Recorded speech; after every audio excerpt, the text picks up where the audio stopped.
আমি পাঠাইছি, লেকচার পাঠাইছি, ওটা খুলে রাখো। যদি এখানে কোনো সমস্যা হয় তাহলে ওইখানে আমি যাই ক্লাস করবো, ঠিক আছে? বুঝতে পারছো? অন্য কম্পিউটারে খুলে রাখো। হ্যাঁ, পাঠাই দিচ্ছি, দেখো তোমার মেইল। হ্যালো, আসসালামু আলাইকুম। কেমন আছেন সবাই? সবাই চলে আসছেন নাকি?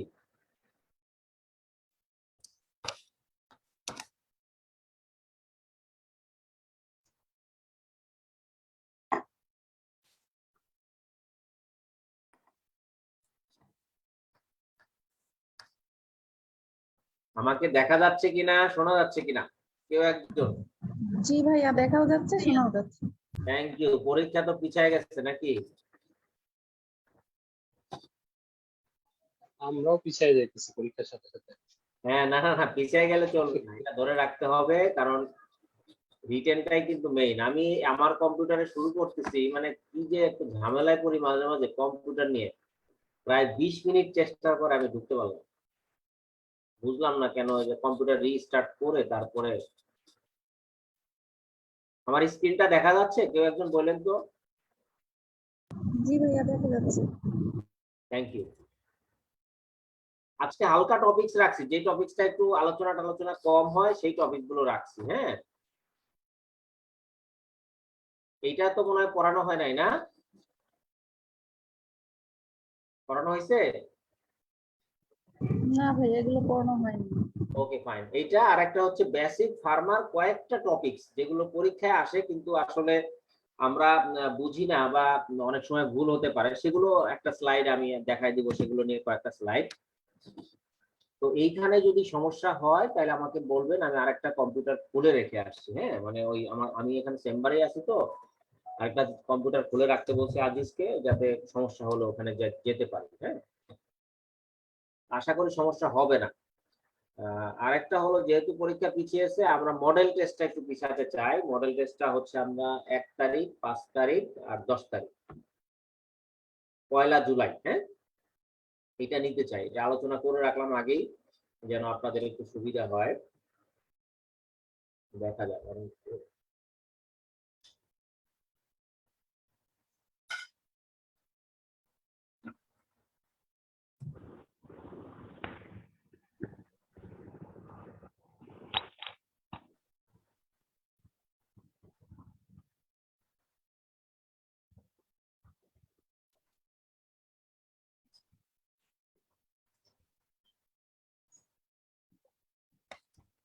ওকে, ফাইন।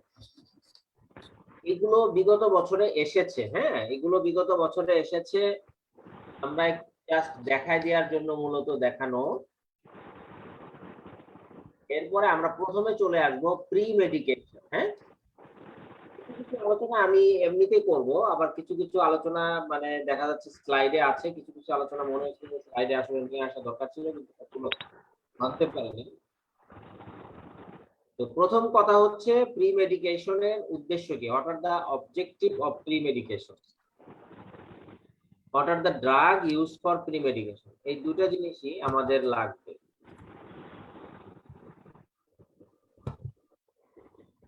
এখানে আমি দুটা জিনিসই কভার করে দিয়েছি, আপনারা কিন্তু ওপেন থাকবেন, যে কোনো প্রশ্ন এখন কিন্তু এলাও। হ্যাঁ, যে কোনো প্রশ্ন যে কোনো সময় করা যাবে, এ নিয়ে কোনো রকমের কোনো সমস্যা নেই। আজিজ, আমাকে একটা দিয়ে দাও, co-host দিয়ে দাও। হ্যাঁ, আজিজ, আমাকে একটা co-host দিয়ে দাও, তারপরে তুমি লাইভ করে তারপরে সবাইকে ঢোকার পারমিশনটা অটো দিয়ে তারপরে তুমি যেতে পারবে, কোনো সমস্যা নেই। একটা কম্পিউটার ওপেন করে রাখো। যে কথাটি বলছিলাম, প্রথম কথা হচ্ছে যে pre medication LA anxiety fair, মানে অ্যাংজাইটি ফেয়ার দূর করার জন্য আমরা করি। এটা হচ্ছে কিভাবে দূর করবেন, প্রি অপারেটিভ ভিজিট। এখানে আমি এটা খুবই সংক্ষেপে লিখে রাখছি, যদি আপনাদের যদি এরকম আসে, what are the objective of premedication, মানে what are the drug use for premedication, সেইটা হলে আপনি আবার একটু এলাবোরেটলি লিখবেন যে কি কি ড্রাগস ইউজ হয় আলাদাভাবে।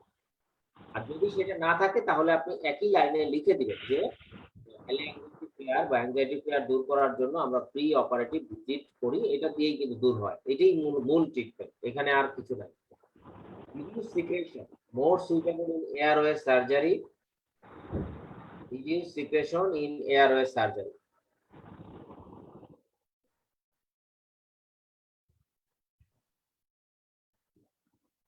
আমি 15 সেকেন্ডের জন্য একটা কল করে দিচ্ছি, যদি কল আসে তাহলে কথা বলবো আর কি। কলটা ইম্পর্টেন্ট। রিডিউস সিকুয়েশন সেটা আমরা বললাম যে সুইটেবল ফর এয়ারওয়ে সার্জারি। যদি আমরা সাধারণত এয়ারওয়ে একটু মিউট করে নেন, কে যেন আছে আনমিউট।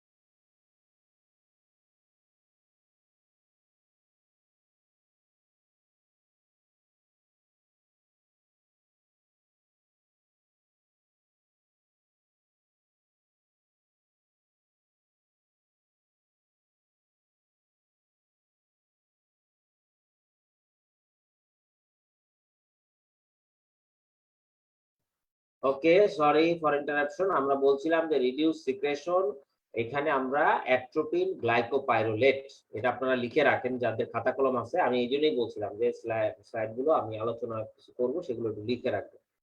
তাহলে রিডিউস সিক্রেশনের ক্ষেত্রে আমরা অ্যাট্রোপিন ইউজ করতে পারি, গ্লাইকোপাইরোলেট ইউজ করতে পারি। কাদের ক্ষেত্রে অ্যাট্রোপিন ইউজ করব না?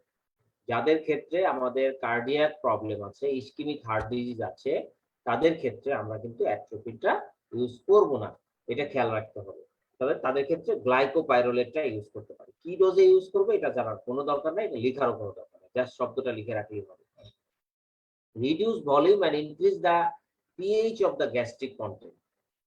নর্মাল নন পার্টিকুলেট অ্যান্টাসিড এবং এইচটি ব্লকার, এই দুটি শব্দ লিখতে হবে। তাহলে আমরা যদি মানে কখনো আমরা সাসপেক্ট করি যে ফুল স্টোমাক বা ইমার্জেন্সি, তখন আমরা মানে গ্যাস্ট্রিক ভলিউমটা রিডিউস করার জন্য increase the pH of the gastric content, যদি অ্যাসপিরেশন নিউমোনিয়া যাতে না হয়। এটা তো অ্যাসপিরেশন নিউমোনিয়া হতে হলে গ্যাস্ট্রিক জুসের পিএইচটা 1.5 হতে হবে, 1.5 বা তার নিচে। তো যদি এরকম না হয়, এটা যেন যদি 1.5 এর উপরে থাকে, এটাকে আমরা পিএইচটা বাড়াই দেবো, 1.5 এর উপরে করে দিব। তাহলে আমাদের হচ্ছে যে অ্যাসপিরেশন হলেও কিন্তু আমাদের এই সমস্যাটা কম হবে, সমস্যাটা কম হবে। এই জন্য আমরা বলি। তো সেটা এই কারণে লিখতে হবে যে যদি কোনো কারণে রিডিউস ভলিউম এবং ইনক্রিজ গ্যাস্ট্রিক পিএইচ করার জন্য আমরা প্রি মেডিকেশন হিসেবে নন পার্টিকুলার অ্যান্টাসিড এবং এইচটি ব্লকার, এই দুটি জিনিস। এরপরে আসি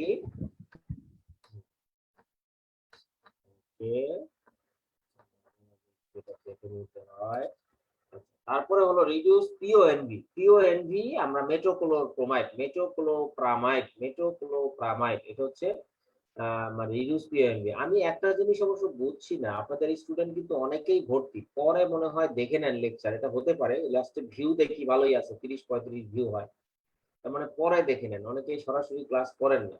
আর যদি কেউ মনে করেন যে না সরাসরি ক্লাস করার সিস্টেমটা জানেন না, এটাও কিন্তু আমাদেরকে জানাতে পারে। অনেকে আছে যে না সরাসরি ক্লাস করার সিস্টেমটা জানে না, এটাও আমাদেরকে জানাতে পারে। আমরা সরাসরি কিন্তু গ্রুপে লিংক দিয়ে দিচ্ছি, লিংকে ক্লিক করলে ক্লাস করা যাবে। ওকে, প্রোভাইড প্রিএমটিভ অ্যানালজেসিয়া, যদি আমরা প্রি মেডিকেশন হিসেবে ইউজ করি, সেটাও কিন্তু প্রি মেডিকেশন হিসেবে বলা যায়। যেমন প্রিগাবালিন, অ্যাসিটামিনোফেন, এগুলো হচ্ছে আমাদের প্রি মেডিকেশন হিসেবে ইউজ করা যায়। তাহলে এখানে অবজেক্টিভ এবং কি কি জিনিস আমরা ইউজ করি সব কিন্তু খুব ডিটেইলস লেখা আছে। এরকম ভাবে যদি আপনারা সুন্দর করে লিখতে পারেন, ডেফিনেটলি আমি বলবো যে অল্প লেখার মধ্যে ভালো অ্যান্সার আপনারা পাবেন, ভালো নাম্বার পাবেন আশা করি। এরপরে আসেন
ওকে, যেটা বলছিলাম যে প্রি অপারেটিভ অ্যাসেসমেন্ট নোট, অনেক সময় প্রি অপারেটিভ অ্যাসেসমেন্ট আসে, কিন্তু যদি বলে যে write down the pre operative assessment note, এটা খুব সুন্দর একটা টার্ম, মানে এই জিনিসটা অনেক সময় ওভারলুক হয়ে যেতে পারে। এই জন্য প্রি অপারেটিভ অ্যাসেসমেন্ট নোট বলতে কিন্তু আপনি প্রি অপারেটিভ অ্যাসেসমেন্ট বুঝায় না, এখানে আপনি কি কি জিনিস আসবে সব কম্পোনেন্ট আপনাকে উল্লেখ করতে হবে। যেমন check permanent medical record, medical history, anaesthetic history, current medication, physical examination, ASA physical status, laboratory result, interpretation of the imaging, electrocardiogram, recommendation of any consultant. এই প্রত্যেকটা জিনিস হবে প্রি অপারেটিভ অ্যাসেসমেন্ট নোট। এই জায়গাটা আমার মনে হয় কোনো মানে সমস্যা হওয়ার কথা না, এগুলো প্রত্যেকটা জিনিস, কিন্তু আপনারা অনেক সময় ভুলে যান বা এলোমেলো করে ফেলেন, সেটার কারণে হতে পারে। আবার এই জিনিসটা কিন্তু আপনি অস্পিতেও আসতে পারে, প্রি অপারেটিভ অ্যাসেসমেন্ট নোট লেখে, কি কি লেখে, তাহলে কম্পোনেন্টস গুলো এগুলো হবে permanent medical record, medical history, anaesthetic history, current medication, physical examination, তারপরে ASA status, laboratory result, interpretation of the imaging, electrocardiogram, recommendation of any consultant. এখন এখানে বললো what are the component of preoperative assessment, একই জিনিস কিন্তু what are the preoperative assessment নোটে যা যা থাকবে সেগুলোই কিন্তু preoperative assessment এর কম্পোনেন্ট। তাহলে আপনি যদি কম্পোনেন্ট বেশি নাম্বার থাকে একটু ডিটেইলস একটু লিখবেন, ঠিক আছে? কিন্তু এই জিনিসগুলো ভোলা যাবে না, এটা খুবই ইম্পর্টেন্ট যে আমি একটা প্রি অপারেটিভ অ্যাসেসমেন্ট করবো, কি কি জিনিস দেখবো, এটা যদি আমি না জানি, শুধু অ্যাসেসমেন্ট করলাম এএসএ করলেই তো হবে না, আমি যদি মেলামপাতি করে দিই তাহলে তো হবে না। এখানে মেলামপাতিটা একটা বড়টা মানে ছোটটা, এই ফিজিক্যাল এক্সামিনেশনটাই এখানে মূল জিনিস, এখানে আর আর ওটা থেকেই সবকিছু হয়ে যাবে। ওকে, এরপরে আমরা আসি post operative note. Post operative note কিন্তু আসে, অর্থাৎ পোস্ট অ্যানাস্থেটিক নোট, ঠিক আছে, এরকম কিন্তু আসে। পোস্ট অপারেটিভ নোট অনেক সময় আমাদেরকে দিয়ে দিতে পারে বা হসপিটাল দিতে পারে, এই জন্য এটা নিয়ে আসছে এখানে পোস্ট অপারেটিভ নোট বা পোস্ট অ্যানাস্থেটিক। আজকের টপিক গুলো কিন্তু একটু বিট গুটা টপিক, যেগুলো আমরা সচরাচর পড়ি না, সেইগুলোকে নিয়ে আসছি, এগুলো থেকে দু একটা কোশ্চেন হয়, যে কারণে কিন্তু আজকে নিয়ে আসছে। Respiratory function, airway patency, respiratory rate, oxygen saturation, সিবিএস function, pulse, blood pressure, mental status, temperature, pain, nausea, vomiting, postoperative hydration. Postanaesthetic note যদি আসে তাহলে এখানে এই জিনিসগুলো সাথে এই জিনিসগুলো থাকবে, পোস্ট অ্যানাস্থেটিক নোটে এই জিনিসগুলো থাকবে, সেখানে লিখতে হবে মানে অ্যানাস্থেটিক টেকনিক্স কি ফলো করা আছে, রিজিওনাল নাকি জেনারেল অ্যানেস্থেসিয়া, নাকি জেনারেল অ্যানেস্থেসিয়া উইথ সিডেশন, অথবা regional anaesthesia, general anaesthesia with regional anaesthesia, এগুলো প্রত্যেকটা জিনিস কি পদ্ধতি যদি রিজিওনাল অ্যানেস্থেসিয়া ব্যবহার করা হয় তাহলে কোন জায়গাতে কোন সেগমেন্টে রিজিওনাল অ্যানেস্থেসিয়া দেওয়া হয়েছে, কতটুকু ওষুধ প্রয়োগ করা হয়েছে, এগুলো সবকিছু উল্লেখ থাকবে। এবং পোস্ট অ্যানাস্থেটিক নোট এগুলো কিন্তু মানে উল্লেখ থাকবে, এই জিনিসগুলো থাকবে। তাহলে এই জিনিসগুলো খেয়াল রাখতে হবে যে আমার মানে পোস্ট অ্যানাস্থেটিক নোট অনেক সময় কিন্তু থাকে, সেক্ষেত্রে আমরা এই সবকিছু দিব, পাশাপাশি আমরা অ্যানাস্থেটিক টেকনিক্স, ঠিক আছে, তারপরে হচ্ছে মানে সেগমেন্ট অফ রিজিওনাল অ্যানেস্থেসিয়া, ঠিক আছে, ড্রাগ ইউজড, ঠিক আছে। আর জেনারেল অ্যানেস্থেসিয়া থাকলে ওইখানে ডিটেইলস আমি ইন্ডাকশনে কি ব্যবহার করছি না করছি এগুলো কিন্তু অপারেশন নোটে আমার না লিখলেও সমস্যা নেই। আর যদি ল্যাবরেটরি লিখতাম সেটা ডিফারেন্ট ইস্যু, এটা আসে অনেক সময়, এটা লিখে দিতে পারলে ভালো, কিন্তু আমরা যদি না লিখি জেনারেল অ্যানেস্থেসিয়া ভালো। রিজিওনাল অ্যানেস্থেসিয়ায় আমরা কোন সেগমেন্টে দিয়েছি, কতটুকু ওষুধ দেওয়া হয়েছে, এবং মানে অ্যানেস্থেসিয়ার কোনো কমপ্লিকেশনস হয়েছে কিনা, হ্যাঁ, এইটা আপনি উল্লেখ করে দেবেন। পার অপারেটিভ দেখা গেলো যে একটা ইভেন্ট হয়েছে, there is no per operative event, anaesthetic event, এটা বুঝতে হবে। এবং ইভেন্টের ডিফিকাল্ট এয়ারওয়ে থাকতে পারে, ডিফিকাল্ট এয়ারওয়ে রিল থাকতে পারে, অথবা অন্য কোনো সমস্যা থাকতে পারে, সেগুলো হয়েছে কিনা এটা উল্লেখ করতে হবে। চলে যায় importance pre anaesthetic evaluation. Pre anaesthetic evaluation কি কিভাবে করবে, প্রি অ্যানাস্থেটিক ইভালুয়েশন কি কিভাবে করবেন, র্যাপোর্ট উইথ পেশেন্ট, পেশেন্টের সাথে একটা র্যাপোর্ট করতে হবে। Evaluation of comorbidity to settle preoperatively, comorbidity আছে কিনা এটা প্রি অপারেটিভলি আপনি দেখতে হবে। রিডিউস মর্টালিটি, মর্টালিটি রিডিউস করার জন্য আপনার এই প্রি অপারেটিভ ইভালুয়েশনটা খুবই জরুরি। তারপরে হচ্ছে যে আপনি কোনো কোমরবিডিটি আছে কিনা। কোনো পেশেন্টে দেখবেন যে প্রি অপারেটিভ ইভ্যালুয়েশন হঠাৎ সাডেন হাইপারটেনশন পাওয়া গেল। সাডেন হাইপারটেনশন তার মানে আনডায়াগনোজড হাইপারটেনশন, এটা যেকোনো অ্যাক্সিডেন্ট হতে পারে। তাহলে এইটা আমরা খেয়াল করি। সে জানতো না যে সে সিওপিডি তে ভুগতেছে বা কোনো অ্যাজমা ছিল বা ই ছিল, স্টেরয়েড খায়, ডায়াবেটিস আছে জানতোই না, এরকম হতে পারে। এই জন্য ইভালুয়েশন অফ কোমরবিডিটি এটার জন্য কিন্তু আমাদের প্রি অ্যানাস্থেটিক ইভালুয়েশনটা খুবই জরুরি। মর্টালিটি রিডিউস করার জন্য এটা খুবই গুরুত্বপূর্ণ। প্ল্যান অফ অ্যানাস্থেসিয়া, একটা পেশেন্ট জিয়ে দিয়ে মানে করতে চায়, মনে করেন যে সার্জন আপনাকে বলছে যে এটা ভাই একটা স্পাইনাল দিয়ে দিয়ে কাজটা করে ফেলবে, তা সে জানে না অ্যানাস্থেসিয়া সম্বন্ধে, হাতে অপারেশন কেমনে স্পাইনাল দিবে। এটা কিন্তু মানে খুব গুরুত্বপূর্ণ। দেখা গেল যে মানে অথবা ইপিগ্যাস্ট্রিক এরিয়াতে অপারেশন অপারেশন আপনি দিয়ে দিয়ে করতে চাচ্ছেন, আপনি স্পাইনাল দিয়ে করতে চাচ্ছেন না। তো এই জন্য বুঝতে হবে যে আমাদের ইভালুয়েশনটা হলে যে ঠিক আছে আমার রোগীটা দেখে নেই, আপনি আমাকে পাঠান আমার কাছে, আমি একটু দেখে নেই কি কাজ করবেন কি করবেন না করবেন সেগুলো একটু দেখে নিই। আইডেন্টিফাই দ্য রিস্ক, মানে অবশ্যই মানে কি রিস্ক আছে। একটা পেশেন্টের পার অপারেটিভ এমআই হতে পারে, পার অপারেটিভ মানে শকে যেতে পারে, হাইপোভলিমিয়া আছে কিনা, অ্যানিমিয়া আছে কিনা, সব কিছু আপনাকে দেখে নিতে হবে। Identify the risk, unmask risk of morbidity, যে কথাটা প্রথমেই বলছিলাম যে সে তার হাইপার টেনশন আছে, সে জানেই না, সে জানেই না যে হাইপার টেনশন আছে। তার কিডনি ক্রিয়েটিনিন হচ্ছে 3.5, সে জানেই না। ডায়াবেটিক পেশেন্ট কিন্তু জানে না যে ক্রিয়েটিনিন কমে গেছে, কারণ অনেক সময় ক্রিয়েটিনিন তো 6 পর্যন্ত সাইলেন্ট থাকে। একটা অপারেশনের জন্য ইভালুয়েশনে আসছে, তখন দেখলেন যে আপনি ক্রিয়েটিনিন 3.5, তাহলে তার ভাগ্যক্রমে আগেই ডায়াগনোসিসটা হতে পারে। আনমাস্ক রিস্ক অফ মরবিডিটি, হ্যাঁ, যে কোনো ধরনের মরবিডিটি হওয়ার একটা আনমাস্ক মানে মাস্ক ছিল, যেটা আপনি মানে হিস্ট্রি নিয়ে আপনি বুঝে ফেলছেন। This is call unmask risk of morbidity. হ্যাঁ, তাহলে আমরা দেখলাম যে প্রি অ্যানাস্থেটিক ইভালুয়েশনের গুরুত্বটা কি, importance of preanaesthetic evaluation, make rapport with patient, evaluation of the comorbidity to settle preoperatively, reduce mortality, plan of anaesthesia, কিভাবে কি প্ল্যান দিবেন মানে কিভাবে অ্যানাস্থেসিয়া দিবেন সেইটা, তারপরে অথবা টেকনিক্স অফ অ্যানাস্থেসিয়া এটাও বলতে পারেন, আইডেন্টিফাই রিস্ক এবং আনমাস্ক রিস্ক অফ মরবিডিটি। তাহলে এটা করে আপনি বুঝতে পারেন। ওকে, এরপরে ওএসএ অ্যাসেসমেন্ট, এই শব্দটা ওএসএ অ্যাসেসমেন্ট মানে অবস্ট্রাকটিভ স্লিপ অ্যাপনিয়া বা ডে কেস সার্জারিতে যদি পেশেন্ট অ্যাসেসমেন্ট বলে, তখন এটা অবশ্যই অবশ্যই অবশ্যই ওএসএ অ্যাসেসমেন্টটা আলাদা পয়েন্ট আকারে লিখতে হবে। একটা ডে কেস সার্জারির পেশেন্টকে যদি প্রি অপারেটিভ অ্যাসেসমেন্ট বলে, অবশ্যই অবশ্যই মানে আপনার ওএসএ অ্যাসেসমেন্টটা যোগ করতে হবে। নর্মাল যে অ্যাসেসমেন্ট তার সাথে ওএসএ অ্যাসেসমেন্টটা যোগ করতে হবে। তাহলে সেটা কি, এটা হচ্ছে স্টপ ব্যাং কোশ্চেনিয়ার। স্টপ ব্যাং কোশ্চেনিয়ার মনে রাখা সহজ। এস যে সনোরা, সোনোরা নাক ডাকে, আপনি এটা দিয়ে বলে দেবেন সোনোরা, হ্যাঁ, মানে স্নোর লাউডলি মানে নাক ডাকে। টিতে টায়ার্ড, টায়ার্ড হয় কিনা। ওতে অবজার্ভ মানে কেউ দেখছে যে আপনি নাক ডাকেন, তার সাথে লোক আছে, হ্যাঁ সে তো নাক ডাকে। পিতে স্টপ, পিতে বলা যায় pressure, high blood pressure, clear. তাহলে ওএস এর জন্য আমরা হাই ব্লাড প্রেশার। তারপরে ব্যাং, ব্যাং বিয়েতে BMI more than 35 KG per metre square. Age হইতেছে more than 50 years, age more than 50 years, age more than 50 years.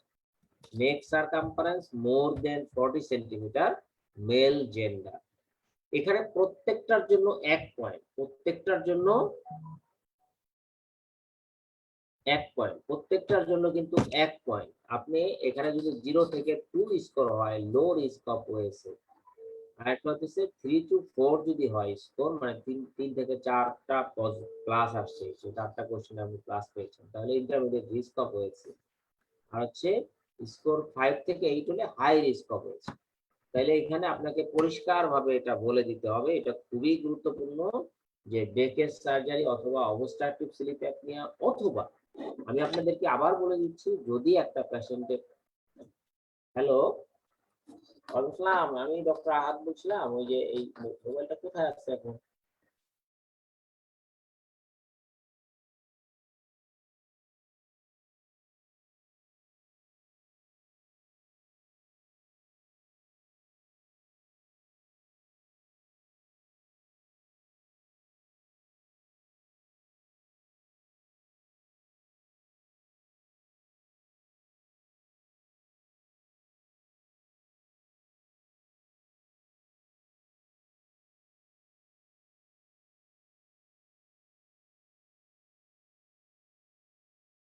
ওকে, আমরা তাহলে আপনারা দেখে নেন, আমি একটু মাঝখানে ইন্টারফেয়ার করলে আপনারা কিছু মনে করেন না। আরেকটা হলো যে আপনারা একটু দেখে নেবেন, স্লাইড গুলো দেখে নেবেন এবং বুঝে নেবেন। আমি তো অনেক সময় বুঝতে কষ্ট হলে ওই জন্য বুঝে নেন। যে কোথাও কোনো পয়েন্ট ফাঁকা হলে বা বুঝতে কষ্ট হলে আপনারা বুঝে নিয়ে সাধারণত প্রশ্ন করেন। স্নরর, স্নর দেখলাম, স্নোরার মানে নাক ডাকে, সনোরার। তারপরে হলো টায়ার্ড, অবজার্ভ কেউ দেখছে, বিএমআই মনে থাকে না, কিন্তু আমারই মনে থাকে না, আপনাদের কিন্তু আমি বলে দিই বারবার, মনে হচ্ছে যে খুব সহজ, স্টপ ব্যাং মনে থাকবে।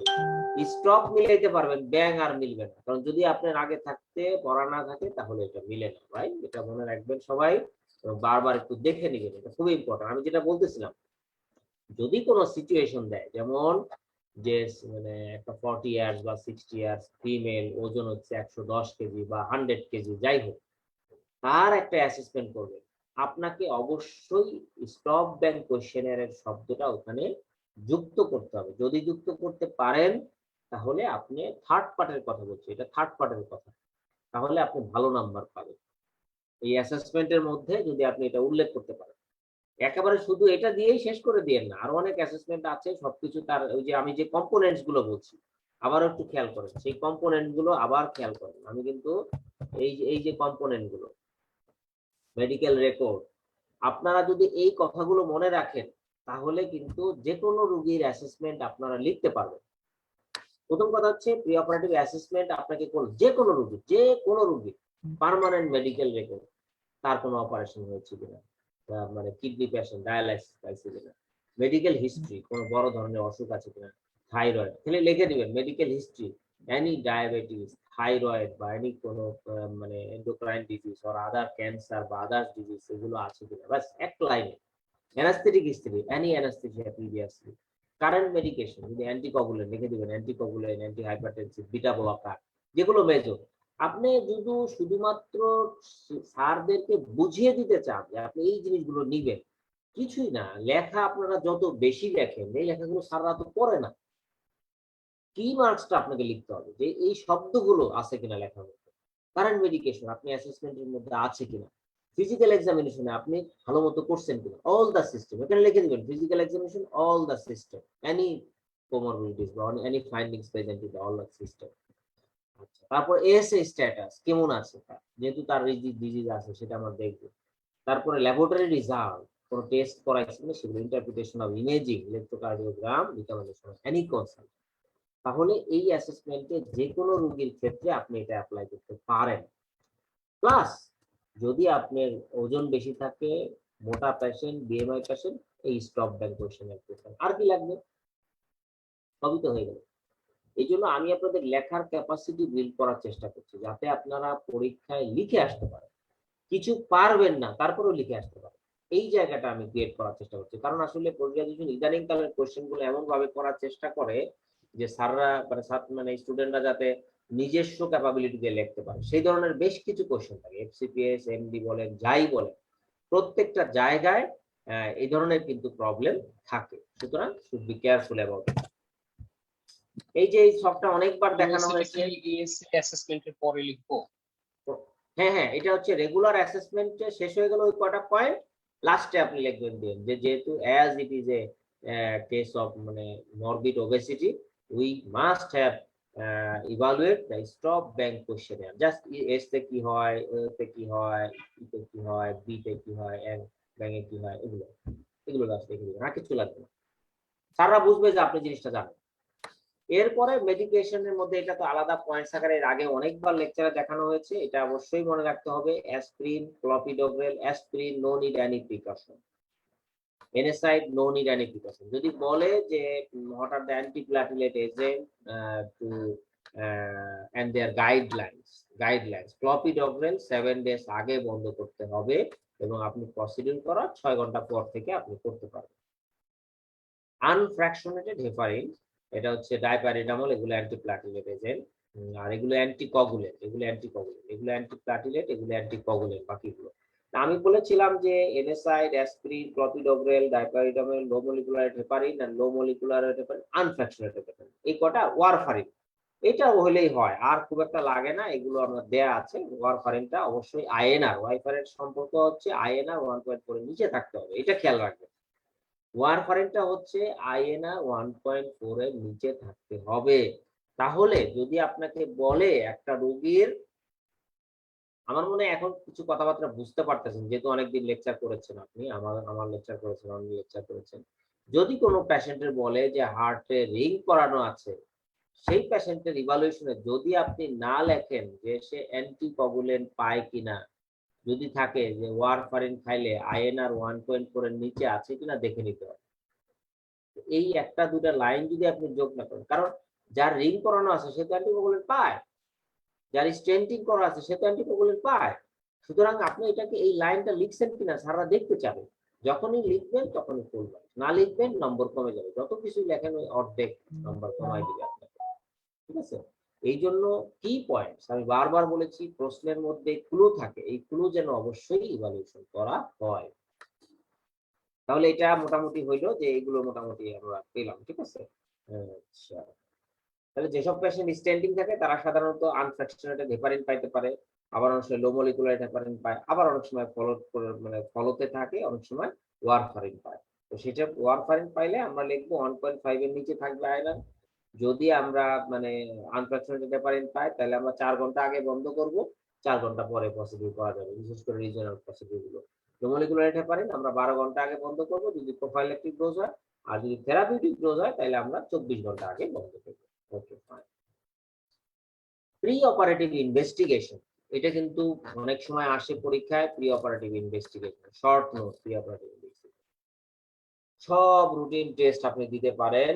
সেখানে মনে রাখতে হবে যে মানে রিকমেন্ডেশন কিন্তু সব টেস্ট নাই, বর্তমান বইতে কিন্তু সব টেস্ট বড় করে লেখা আছে, স্মিথ পেজ নাম্বার 387 থেকে 388 ডিটেলস লেখা আছে। আমি এখানে এত কথা কিছুই আনি নেই, আমি এটা সামারি করে দিয়েছি যে আসলে আমাদের কন্ডিশন, যেমন ফিমেল পেশেন্ট হলে আমাকে প্রেগন্যান্সি টেস্ট অবশ্যই দেখতে হবে যদি সে অ্যাডাল্ট পেশেন্ট।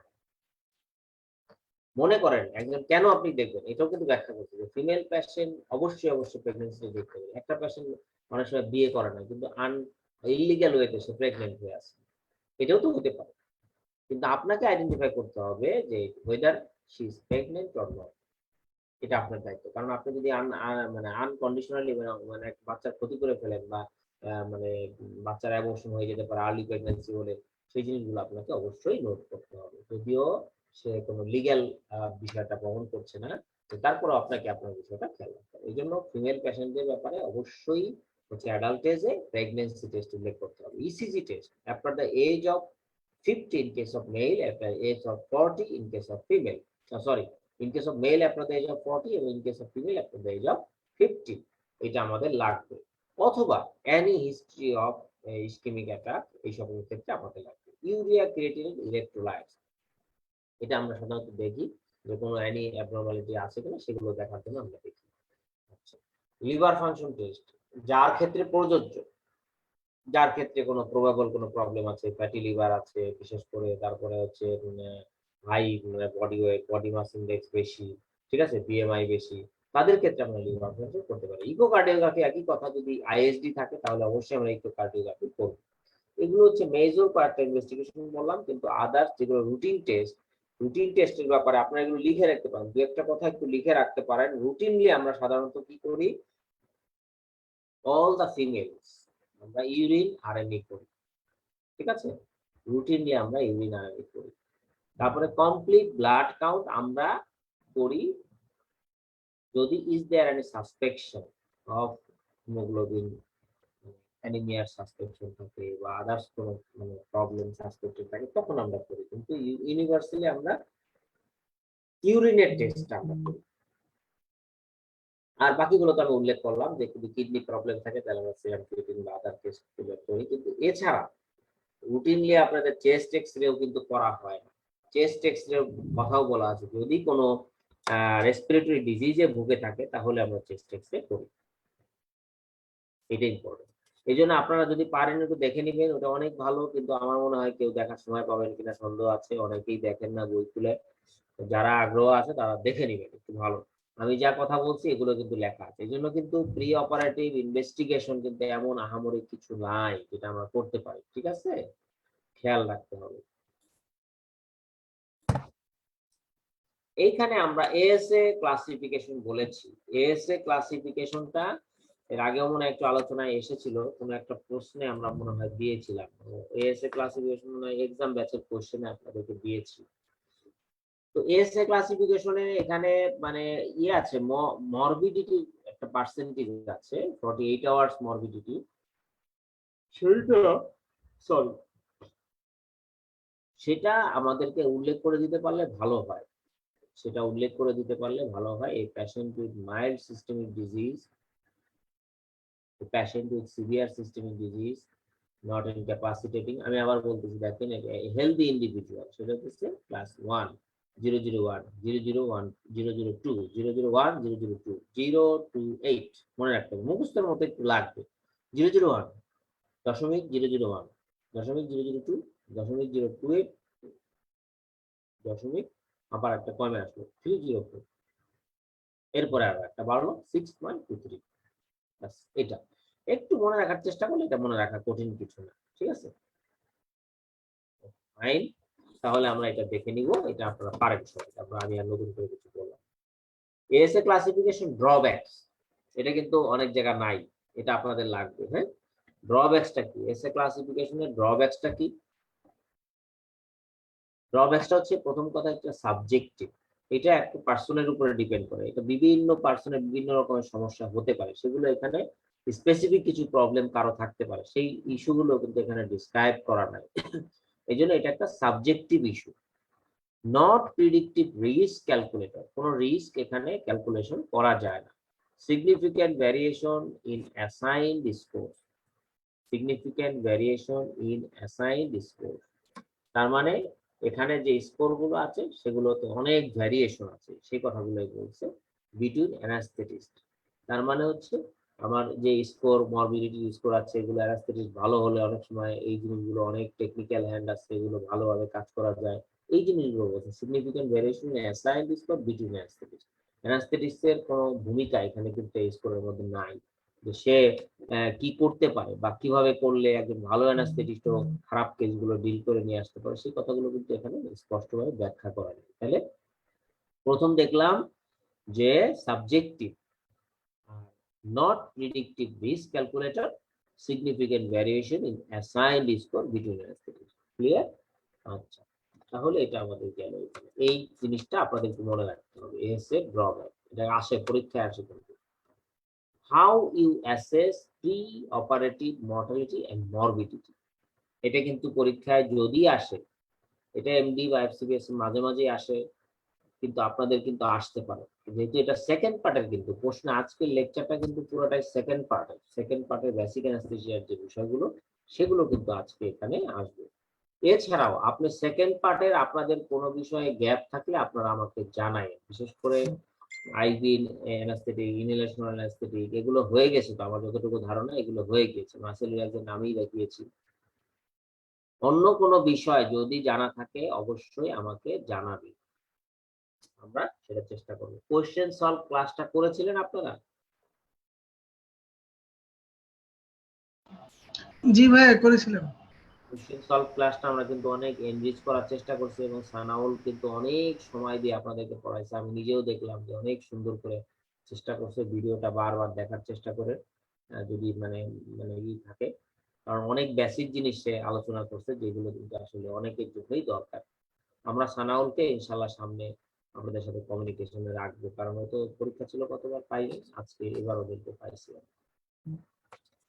আচ্ছা, প্রি অপারেটিভ মর্টালিটি মরবিডিটি কিভাবে দেখবো? দেখেন এইখানে খুব সুন্দর টেকনিক্যাল কিছু কথা বলা আছে। ফিজিওলজিক্যাল ফ্যাক্টর, অপারেটিভ ফ্যাক্টর, এইভাবে ভাগ করে ফেলে। প্রি অপারেটিভ মর্টালিটি মরবিডিটি, যেমন POSSUM score, contributing to POSSUM score for risk of pre operative mortality, এগুলো পসাম স্কোর।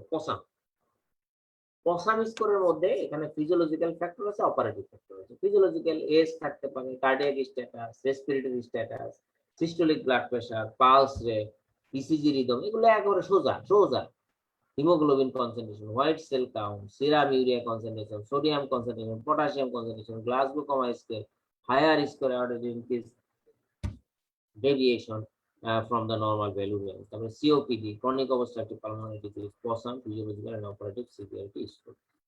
অপারেটিভ ফ্যাক্টরের মধ্যে operative complexity, single versus multiple procedure, expected blood loss, peritoneal contamination, blood pass bowel এবং bowel content এগুলো। extent of any malignant spread, extent of any malignant spread এটা যদি আছে, urgency of surgery, urgency of surgery, surgery urgency কতটা আছে এটাও কিন্তু একটা ফ্যাক্টর। তাহলে এটা গেল প্রসাম স্কোর। এরপরে আছে কার্ডিয়াক রিস্ক ইভালুয়েশন, অনেক সময় কিন্তু আসে।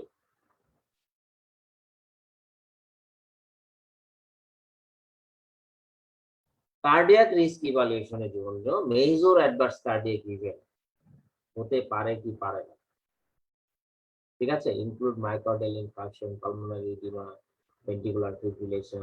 এটা একটু আপনাদের জন্য কঠিন হয়ে যাচ্ছে। কার্ডিয়াক রিস্ক ইভালুয়েশনের মধ্যে আপনারা যেটা দেখবেন যে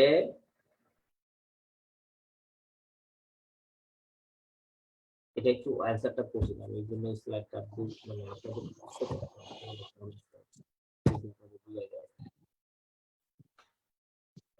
লি রিভাইসড কার্ডিয়াক রিস্ক ইভালুয়েশন এইটা করতে পারে, এইটা আপনাদের জন্য ভালো। হ্যাঁ, লি রিভাইসড কার্ডিয়াক রিস্ক ইভালুয়েশন এটা কিন্তু পরীক্ষা আসে, শর্ট নোট আকারে আর লি রিভাইসড আকারে আসতে পারে, অথবা কার্ডিয়াক রিস্ক ইভালুয়েশন। যেমন high risk positive, high risk positive যেমন ইন্টারপেরিটোনিয়াল, ইন্টারথোরাসিক, সুপ্রাইনগুইনাল, তারপরে history of ischaemic heart disease. যদি হিস্ট্রি ইসকেমিক হার্ট ডিজিজ থাকে তাহলে এখানে আমাদের রিস্কটা বেশি থাকবে। হ্যাঁ, positive exercise test, current ischaemic chest pain, use of nitrate therapy, ECG এর প্যাথোলজিক্যাল কিউএ। এই যে history of ischaemic heart disease বলতে এইগুলোকে বোঝাচ্ছে। যদি কেউ এগুলো মনে না থাকে তাহলে এই বড় দাগের কথাগুলো লিখে দিয়ে লি রিভাইসড কার্ডিয়াক রিস্ক ইভালুয়েশনে আমরা হাই রিস্ক সার্জিক্যাল প্রসিডিউর কিনা এটা দেখব, history of ischaemic heart disease আছে কিনা সেটা আমরা দেখব, তারপরে হচ্ছে কনজেস্টিভ হার্ট ফেলিউর এটা আছে কিনা এটা আমরা দেখব, তারপরে সেরিব্রোভাস্কুলার ডিজিজ এটা আছে কিনা এটা আমরা দেখব, তারপরে ইনসুলিন থেরাপি ফর ডায়াবেটিস এটা আছে কিনা, প্রি অপারেটিভ সিরাম ক্রিয়েটিনিনটা আছে কিনা কেমন আছে সেটা দেখব। এইটা দেখে আমরা কার্ডিয়াক রিস্ক ইভালুয়েশন করি। আপনার আগের স্লাইডটা ভুলে যান, এই পরের স্লাইডটা দেন, এটা ভুলে যান, এটা আপনারা করবেন, ঠিক আছে। তাহলে আমরা দেখলাম, আবার দেখে নেন, high risk surgical procedure, risk of ischaemic heart disease, congestive heart failure, cerebrovascular disease, insulin therapy for diabetes, ঠিক আছে। এই জিনিসগুলো আছে কিনা এটা খেয়াল রাখতে হবে। ক্লিয়ার?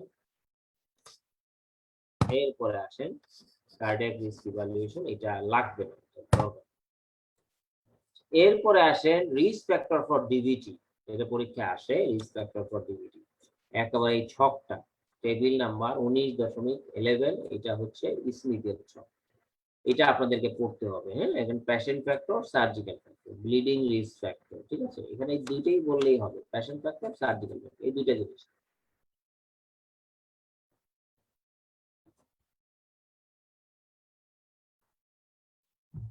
যেটা বলছিলাম সেটা হচ্ছে প্যাশন ফ্যাক্টর, সার্জিক্যাল ফ্যাক্টর, এটা তাহলে এজ হচ্ছে 60 উপরে গেলে, ওবেসিটি, অ্যাক্টিভ ক্যান্সার ও ক্যান্সার ট্রিটমেন্ট, নন থ্রোম্বোফিলিয়া, তারপরে হচ্ছে one or more significant medical comorbidities, personal history significant medical comorbidity যদি আসে তাহলে personal history and first degree relative, আচ্ছা, taking hormone replacement therapy, oral anticoagulant ও oral contraceptive pill, varicose vein যদি থাকে, pregnant যদি থাকে লেস দেন 6 মান্থ পোস্ট মানে postpartum, less than 6 month postpartum. হ্যাঁ, এখানে pregnant or less than 6 month মানে 6 সপ্তাহ পোস্ট পার্টামের নিচে হলেও কিন্তু আপনার রিস্কটা ডিভিটি বেশি থাকে। হ্যাঁ, ইনডুয়েলিং ভেনাস ক্যাথেটার যদি থাকে, ইনডুয়েলিং ভেনাস ক্যাথেটার যদি থাকে, যেমন সিভি লাইন এরকম যদি থাকে, সেগুলো সেক্ষেত্রে কিন্তু এটা বেশি হয়। Clear? Orthopaedic surgery, particularly lower limb surgery যদি হয়, major abdominal and gynaecological neurological surgery, major trauma or burns এরকম যদি থাকে, long operation time, prolong operation time, anticipated significantly reduced morbidity for 3 post operative days। আচ্ছা, এখানে বলছে যে anticipated significantly reduced morbidity for 3 days post operative, মানে এখানে 3 দিন পর্যন্ত কনসিকুয়েন্সলি এটা থাকে। থাকে, মানে প্রথম দিন যেরকম থাকে তারপরের দিন হচ্ছে তার থেকে একটু কম, তারপরের দিন তার থেকে বেশি, এই কথাটা বলছে। অ্যান্টিসিপেটেড ক্রিটিক্যাল কেয়ার অ্যাডমিশন যদি থাকে, যেমন আইসিইউ তে ভর্তি, acute surgical admission for inflammatory condition and ইন্টারপ্রিনাল কন্ডিশন, এই দুটো বললে হবে, এটা আমাদের খুব একটা দরকার নেই। Okay fine. Aims of high quality health care system, high quality health care system আপনার দেওয়া উচিত। এটা হচ্ছে কোয়ালিটি অ্যানাস্থেসিয়া। কোয়ালিটি অ্যানাস্থেসিয়া থেকে প্রশ্ন মাঝে মাঝে আসে, একটা দুটো প্রশ্ন আসে, এটা তো আপনাদের জন্য একটু কঠিন প্রশ্ন, এটা হয়তো নাও দিতে পারে। Aims of high quality system, health care system safe হবে, ইফেক্টিভ হবে, পেশেন্ট সেন্টার, টাইমলি, ইফিশিয়েন্ট এবং ইকুইটেবল।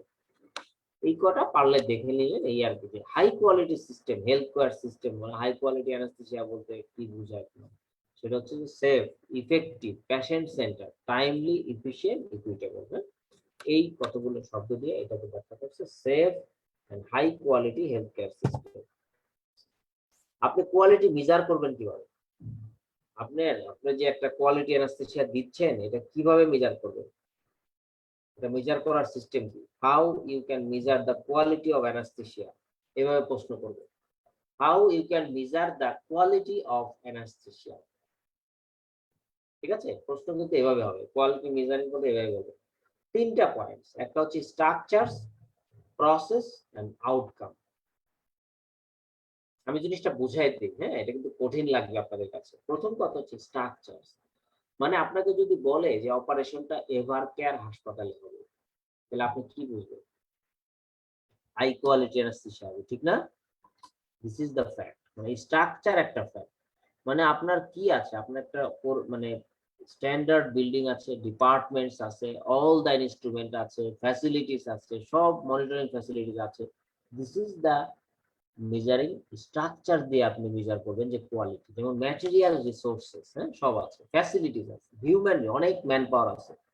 আপনি যদি বলেন যে ঢাকা মেডিকেলে অপারেশনটা হবে, একটা critical operation Dhaka medical emergency, বলবে যে এটা ঝুঁকি বেশি। কারণ কি? কোয়ালিটি ভালো না, কারণ এখানে ম্যান পাওয়ার নাই, ম্যাটেরিয়ালস নাই, টেকনোলজি নাই, ইকুইপমেন্টস কমে আছে, জরুরি ইকুইপমেন্টস পাওয়া যায় না, গাইডলাইন এবং ইমপ্লিমেন্টেশন নাই, যে জন্য পারে করে, ঠিক আছে, টেকনিক্যাল প্রোগ্রামস গুলো নাই, টেকনিক্যাল প্রোগ্রাম যেগুলো, সরি, টিচিং প্রোগ্রাম, যেমন টিচিং প্রোগ্রাম হচ্ছে ঢাকা মেডিকেলে আছে, এটা অবশ্য এবার কেয়ারও আছে, সব জায়গায় আছে।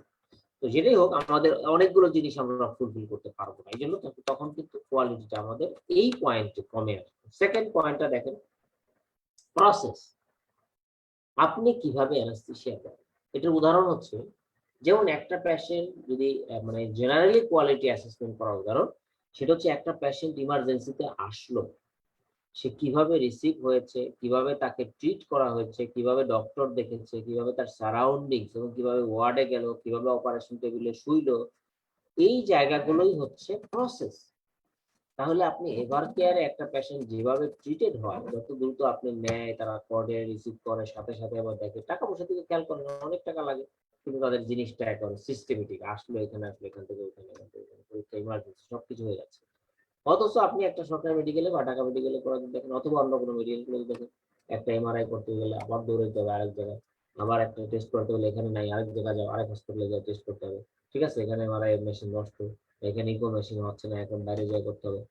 এই যে প্রবলেম গুলো, এগুলো হচ্ছে প্রসেস। ডেলিভারি অ্যানাস্থেসিয়া দিয়ে কি হবে? অ্যানাস্থেসিয়া দিতে চান, ঠিক আছে, আপনার লাগবে হচ্ছে ভিডিও ল্যাঙ্গুয়েজ, আপনার নাই, ঠিক আছে, আপনি সুন্দরভাবে প্রি অক্সিজেনেট করেন কিনা, কাউন্সিলিং, প্রি অপারেটিভ কাউন্সিলিং করেন কিনা, হিস্ট্রি টেকিং করেন কিনা, ভালো করে এক্সামিনেশন করেন কিনা, ঠিক আছে, assessment before anaesthesia, optimisation of the comorbidities আপনি করছেন কিনা, চেক লিস্ট মেনটেন করেন কিনা, মনিটরিং ঠিক মতো করছেন কিনা, এই জায়গাগুলো হচ্ছে প্রসেস।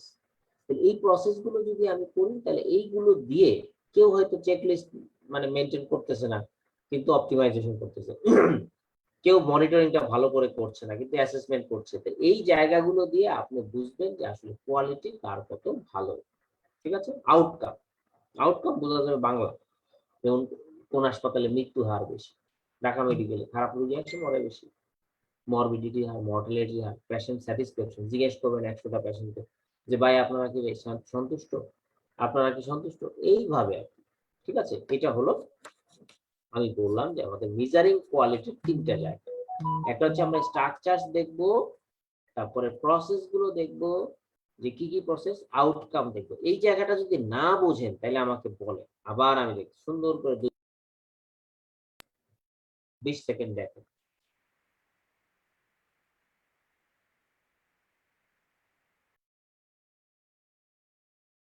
অপটিমাইজেশন অফ কোমরবিডিটি মানে কি? কোমরবিডিটিকে প্রি অ্যানেস্থেটিক অ্যানেস্থেসিয়ার আগেই অপটিমাইজ করে ফেলা।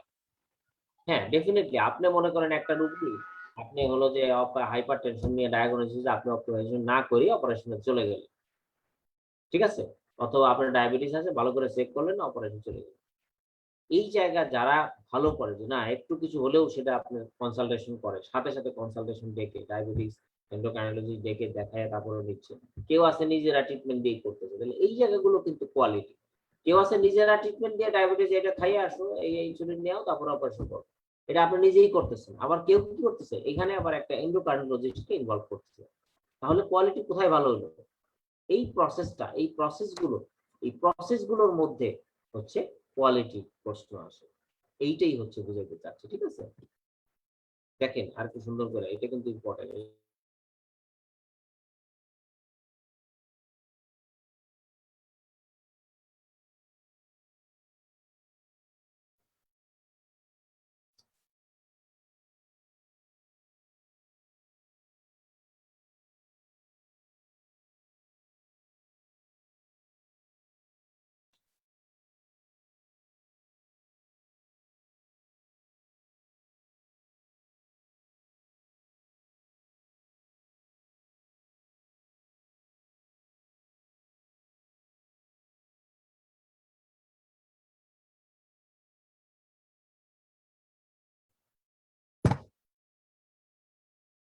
ওকে, এইবার আসেন খুব ইন্টারেস্টিং একটা প্রশ্ন। প্রশ্নটা অনেকবারই আসে, বিভিন্ন সময় ঘুরে ফিরে আসে।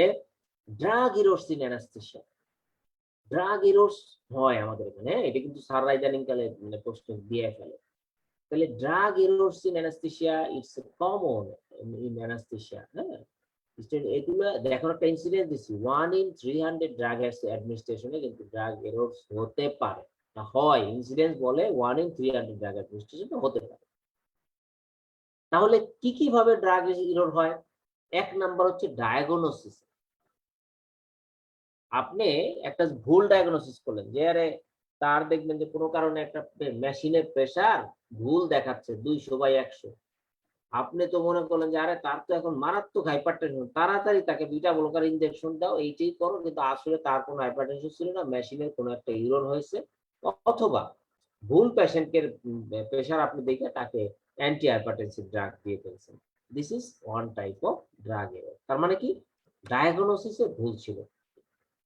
প্রেসক্রিপশন, আপনি ডায়াগনোসিস ঠিকই করছেন, ঠিক আছে, আপনি রোগীর প্রেসার নরমাল, ঠিক আছে, ভালো কথা, কিন্তু আর তাকে একটা হাইপারটেনসিভ মেডিকেশন দিলেন, প্রেসার ডায়াবেটিস নাই কিন্তু অ্যান্টি ডায়াবেটিক মেডিকেশন দিয়ে রাখছে।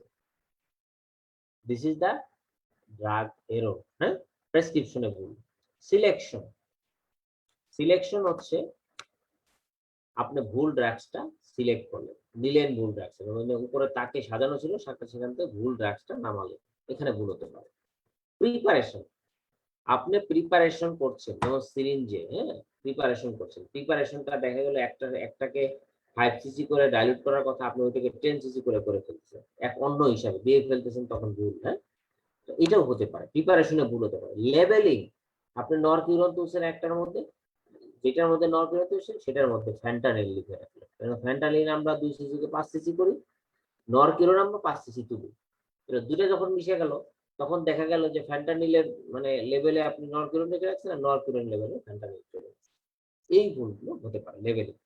সিরিঞ্জ র‍্যাপ সোয়াপ, তার মানে যখনই আপনি দ্রুত ওষুধ দিতে যাচ্ছেন, টান দিলেন সিরিঞ্জটা, ওটা এখানে মনে করেন লেখা আছে ফ্যান্টানিল, আপনি দিবেন ফ্যান্টানিল, দিলেন নরকিউরন দিয়ে দিচ্ছেন, এরকম হতে পারে। অ্যাডমিনিস্ট্রেশনেও ভুল হতে পারে, অ্যাডমিনিস্ট্রেশনেও ভুল হতে পারে, যে ভুল ড্রাগটা দিয়ে দিলাম। ভুল ডোজ হতে পারে, বেশি ডোজ হতে পারে, 1 cc দিতে যাবেন, আপনি দিয়ে ফেলাইলেন হচ্ছে 3 cc, এরকম হতে পারে।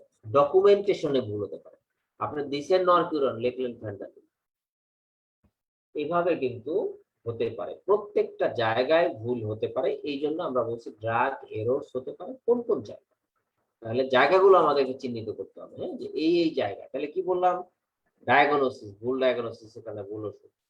প্রেসক্রিপশন লেখার সময় ভুল হতে পারে, সিলেকশন আপনি কোন জিনিসটা নামাবেন সেটার সময় ভুল হতে পারে, প্রিপারেশন করার সময় ভুল হতে পারে, লেভেলিং করার সময়, সিরিঞ্জ সোয়াপ করার সময় ভুল হতে পারে, অ্যাডমিনিস্ট্রেশনের সময়ও ভুল হতে পারে, এবং ডোজে ভুল হতে পারে, ডকুমেন্টেশন ভুল হতে পারে। এই জায়গাগুলো হচ্ছে আমাদের strategies to reduce drug error. খুবই ইম্পর্টেন্ট কোয়েশ্চেন, এটার সাথেই কিন্তু আসে। Protocols and policies for prescription, এখানে একটা প্রোটোকল দাঁড় করানো যে আমরা এই প্রোটোকলে আমাদের প্রেসক্রিপশন করতে হয়, যেমন অ্যানালিসিস, অ্যান্টিবায়োটিক, অ্যান্টিবায়োটিক্স, এগুলো আমরা করতে পারি। Clear? Limiting availability of the drugs, যেমন পটাশিয়াম ক্লোরাইড, আপনি যদি এই ড্রাগসটা আপনি অ্যাভেইলেবল রাখেন, তাহলে ভুলক্রমে যদি ঢুকে যায় তাহলে খারাপ না? পটাশিয়াম তো একটা খুব ডেঞ্জারাস ড্রাগ, এই জন্য এটা মানে আমরা রুটিন কাপবোর্ডে এটা রাখবো না, এটা অন্য জায়গায় রাখবো যাতে চাইয়ে নিতে হয়। ফ্যাসিলিটিস টু র্যাপিড অ্যাক্সেস, যেমন আপনি মনে করেন গ্রেপ বক্স, একটা গ্রেপ বক্স করলে দ্রুত চাওয়া যায়, যেমন অ্যাড্রিনালিন, ইফেড্রিন, এগুলো আমরা গ্রেপ বক্সে রাখবো, সাথে সাথে যেন পাওয়া যায়, যেমন এটা ইমার্জেন্সি ড্রাগ। ক্লিয়ার লেভেলিং, পরিষ্কার।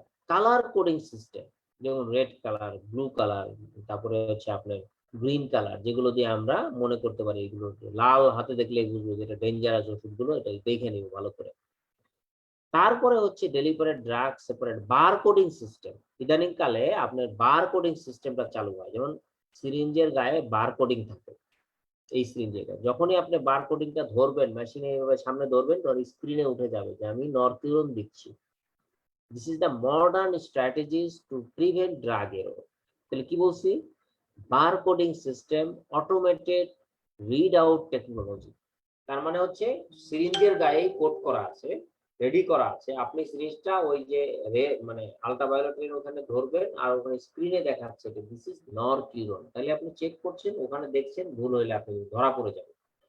এটা বলতে পারে যে হঠাৎ the newer techniques two prevent drug errors যদি বলে, তাহলে এটাই হচ্ছে সবচেয়ে নিউয়ার টেকনিক্স।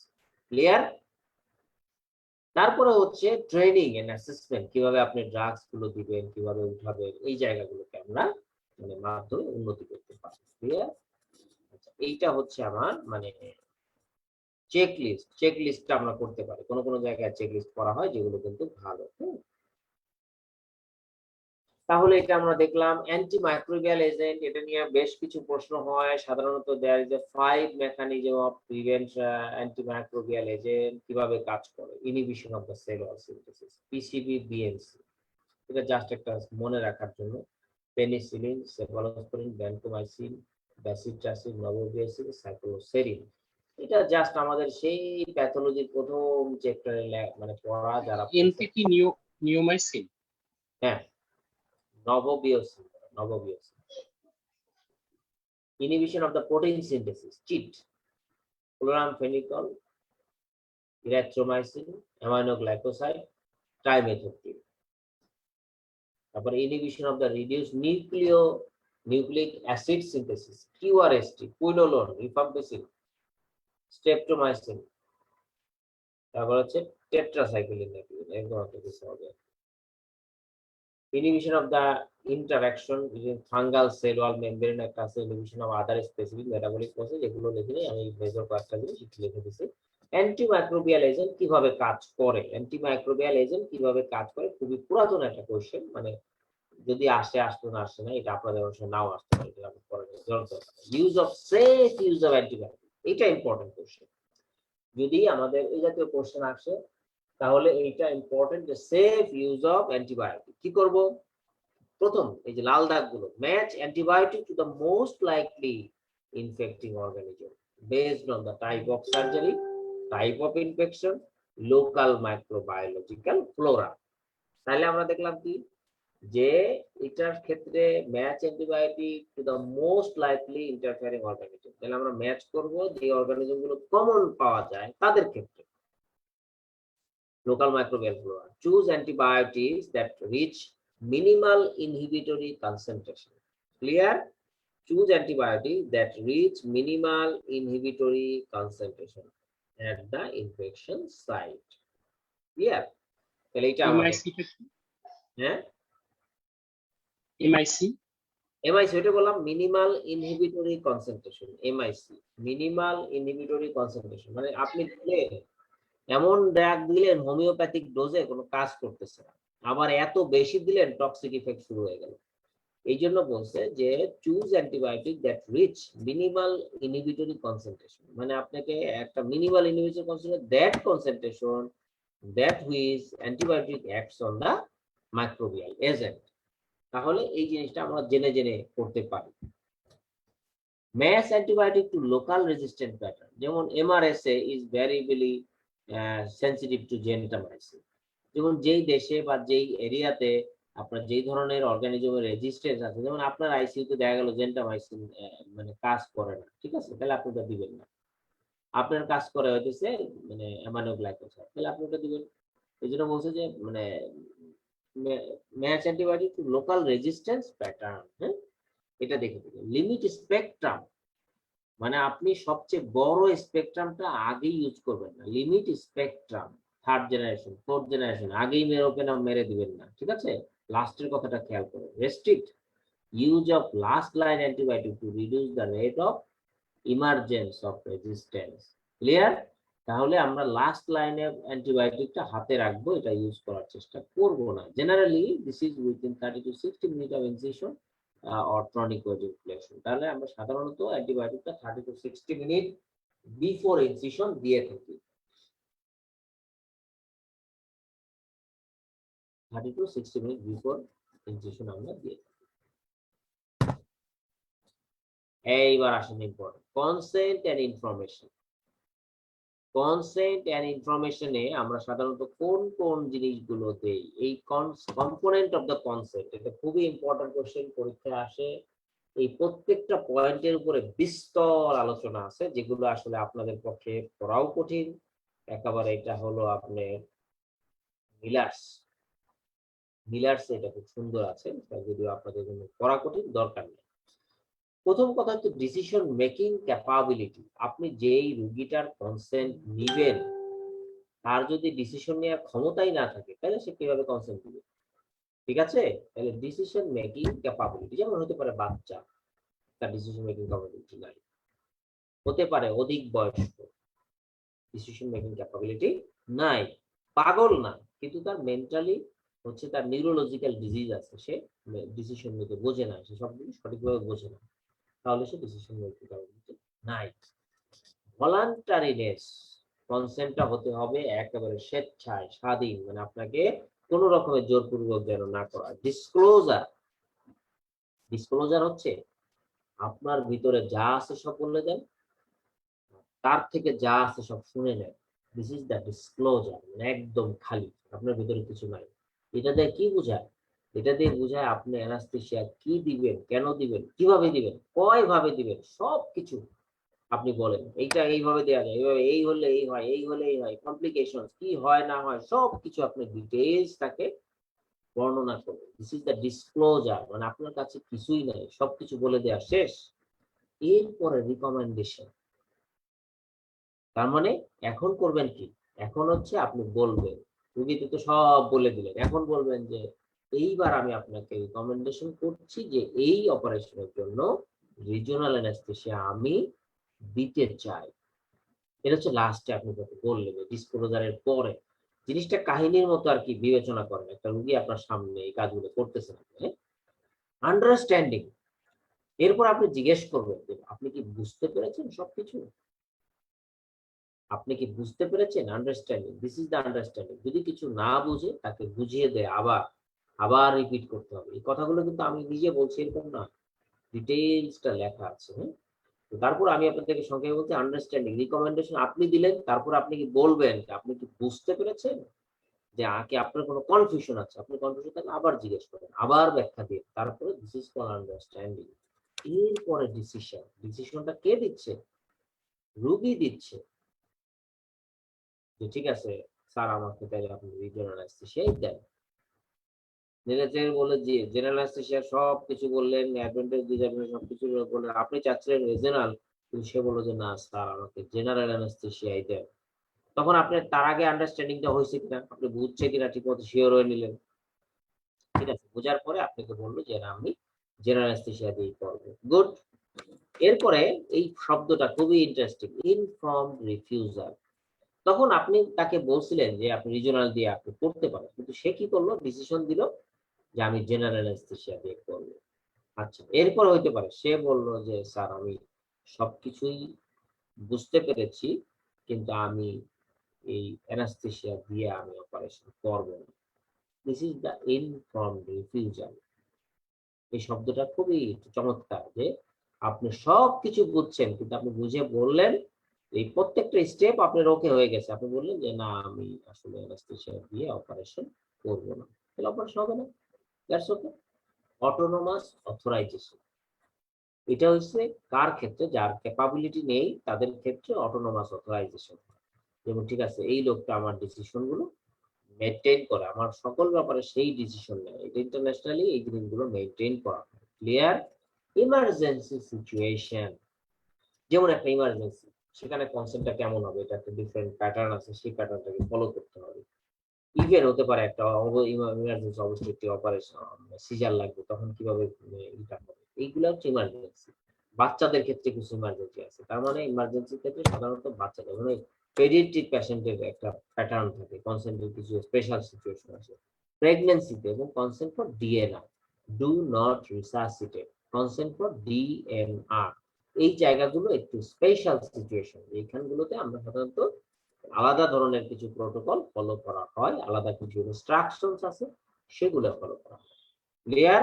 আমার কাছে এই বিষয়ে কোনো রকমের মানে কনফিউশন থাকলে জানতে পারেন বা বুঝতে পারেন, এগুলো কিন্তু জানার জন্য দরকার। হ্যাঁ, কারো কোনো প্রশ্ন থাকলে করবেন।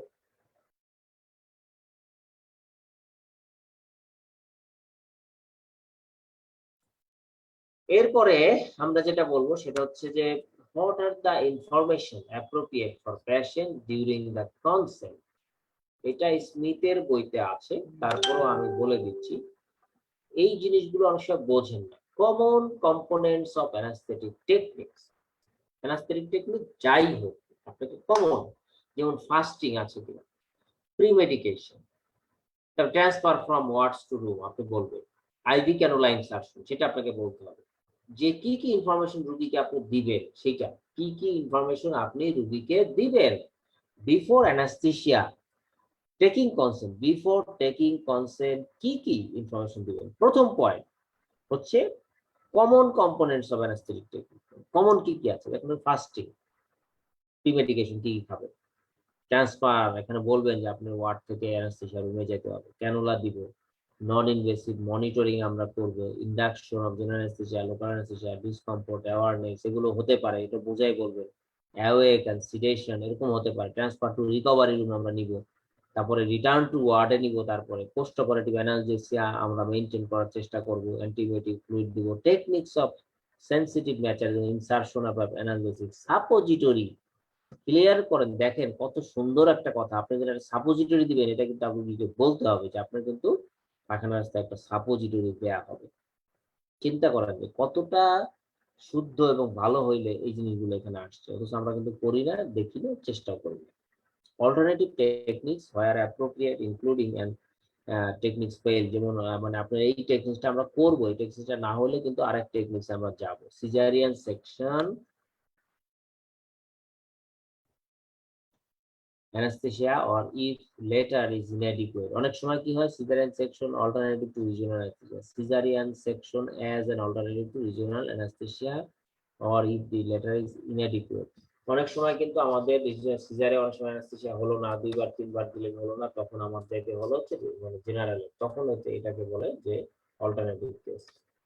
এটা গেল প্রথম general information, common components of anaesthetic technique. Specific aspect related to procedure or condition, specific aspect, যেমন আপনার মানে স্পেসিফিক অ্যাসপেক্ট, যেমন আপনি হচ্ছে ইনভেসিভ মনিটরিং লাগবে, স্পেসিফিক অ্যাসপেক্ট যেমন হচ্ছে ইনভেসিভ মনিটর, আর্টারিয়াল লাইন করতে হবে, এটা আপনার অনুমতি নিতে হবে, recovery in a critical care environment, sedation দিতে হবে, ট্রাকিয়াল ইন্টিগ্রেশন বা ট্রাকিওস্টমি করতে হবে, আপনি এগুলো অনুমতি ভালো করে দিতে বলতে হবে। কমন সিগনিফিকেন্ট অ্যাডভার্স ইফেক্ট সম্বন্ধে আপনাকে বলতে হবে। কমন অ্যাডভার্স ইফেক্ট যেমন বমি, nausea, vomiting, sore throat, damage to the teeth, leak এবং কগনিটিভ ডিসফাংশন, এগুলোর ক্ষেত্রে আপনাদের করতে হবে। নামনেস, উইকনেস, এটা অ্যানাস্থেটিক টেকনিক, সাকসেমেথোনিয়াম পেইন হতে পারে, এটাও বলতে হবে। পোস্ট পাংচার হেডেক হতে পারে, এটাও বলতে হবে। কমন, এগুলো হচ্ছে কমন অ্যাডভার্স ইফেক্ট। প্রথম বললেন আপনি কমন ইনফরমেশন দিলেন, স্পেসিফিক অ্যাসপেক্ট যদি লাগে, ট্রাকেল ইন্টিউবেশন লাগলে, সিডেশন লাগলে, রিকভারি কেয়ার লাগলে, অথবা মনিটরিং এর জন্য আলাদা কোনো প্রসিডিউর লাগবে, সেগুলো আপনি তাকে ডিটেইলস বলবেন। কারণ এগুলো বললেন, ঠিক আছে, ভালো কথা। এরপর আপনি এগুলো করতে যায় যে কমন সাইড ইফেক্ট হতে পারে সেগুলো বলবেন। নরসিয়া, ভমিটিং, সোর থ্রোট, তারপরে damage to the teeth, lip, cognitive dysfunction, numbness, weakness, হ্যাঁ, তারপর হচ্ছে অ্যানাস্থেটিক টেকনিক, সাকসামেথোনিয়াম পেইন, এগুলো হতে পারে।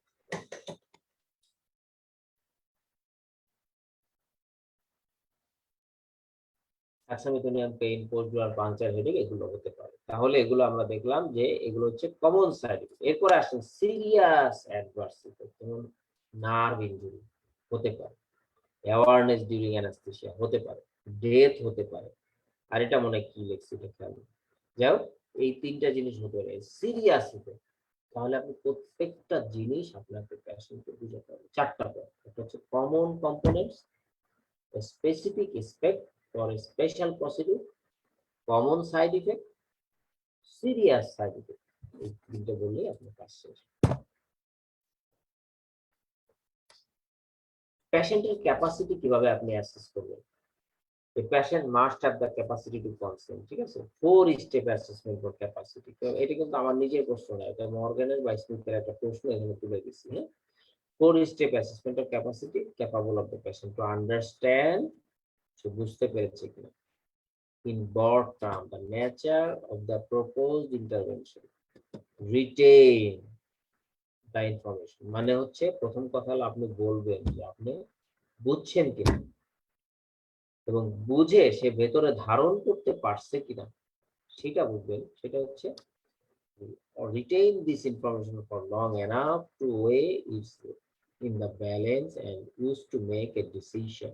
Finally, communicate their decision, মানে হচ্ছে আপনি তাকে বললেন, আপনি বললেন যে বুঝতে পেরেছেন, ঠিক আছে, আপনি বলেন তো আমি কি বলছিলাম। সে বললো যে কিছুই বোঝে না, কিছুই বোঝে না, তাহলে সে মাথা নাড়ছে। এটা আবার এরকম হতে পারে যে সে সুন্দরভাবে বলতে পারবে। ফাইনালি কমিউনিকেট দেয়ার ডিসিশন, এটাই হচ্ছে আপনার পেশেন্টের ক্যাপাসিটি। চারটা স্টেপ, একটা হচ্ছে আন্ডারস্ট্যান্ড কিনা, সে রিটেইন করলো কিনা, তার কাছ থেকে আউটপুট নেন, এবং finally communicate the decision. This is the 4 step capability test.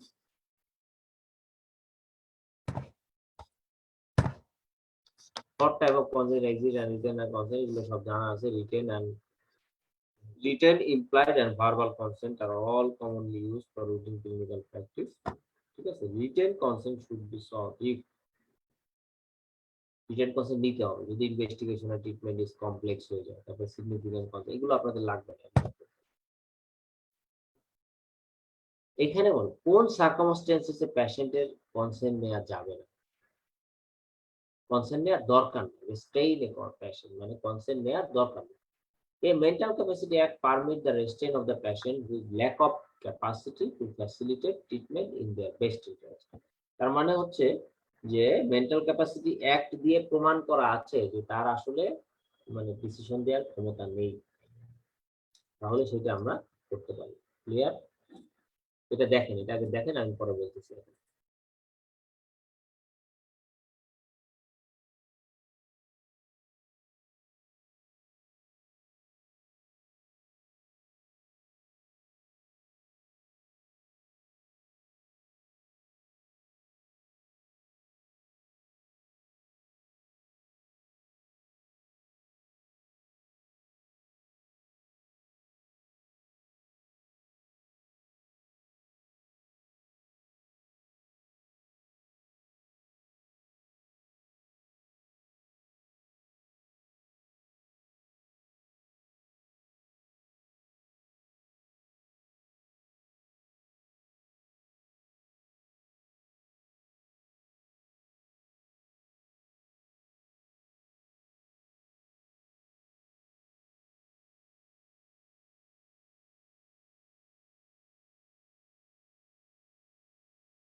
যেটা বলছিলাম, এক নম্বর হচ্ছে যদি তার মেন্টাল ক্যাপাসিটি অ্যাক্ট দিয়ে প্রুভ করা আছে যে তার ক্যাপাসিটি নাই, এটা একটা, তাহলে নেওয়া লাগবে না। আচ্ছা, এটার আরো কথা আছে, সেগুলো দরকার নেই, আপনারা এইটুকুই জানেন যে মেন্টাল ক্যাপাসিটি অ্যাক্ট দিয়ে প্রমাণ করা আছে যে তার কোনো সে দিতে পারবে না। ইফ রেস্ট্রেইন ইজ প্রলংড, যদি এইটা আমার দীর্ঘদিন থেকে থাকে যে সে পারবে না, তাহলে এখানে খেয়াল রাখতে হবে যে পেশেন্ট লিবার্টি, পেশেন্টের স্বাধীনতা ডিপ্রাইভেশন হচ্ছে কিনা, এটা খেয়াল রাখতে হবে। Legal processes called the deprivation of the liberty safeguard is triggered, এবং আপনার এখানে লিগ্যাল প্রসেস গুলো ক্লিয়ার দুই আছে। নম্বরটা বুঝি নাই। হ্যালো, 2 নম্বরটা একটু বলবেন, 2 নম্বরটা বুঝি নাই। হ্যাঁ বলছি, এই বললাম এটা কঠিন। প্রথম কথা হচ্ছে যে আমরা বুঝলাম যে তার মেন্টাল ক্যাপাসিটি এক দিয়ে বলা আছে যে সে আসলে ল্যাক অফ ক্যাপাসিটি, হ্যাঁ ল্যাক অফ ক্যাপাসিটি। এরপর হচ্ছে if restrain is prolong or complete,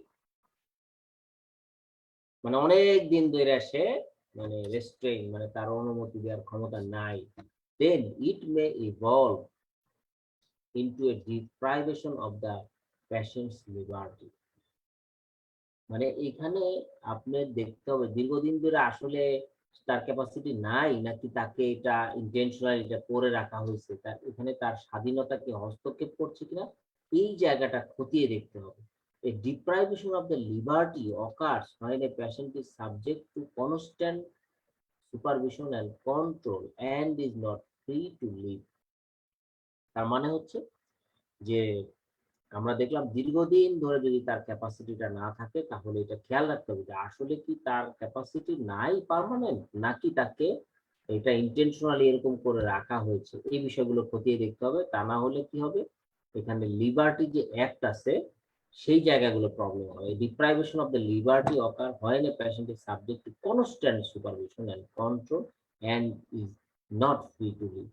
তার মানে হচ্ছে যে এখানে তাকে কনস্ট্যান্ট সুপারভিশনটা ছিল কিনা বা মানে এবং কন্ট্রোলটা ছিল কিনা সেটা কিন্তু আমরা জানি না, এটার সাথে এনশিওর করতে হবে।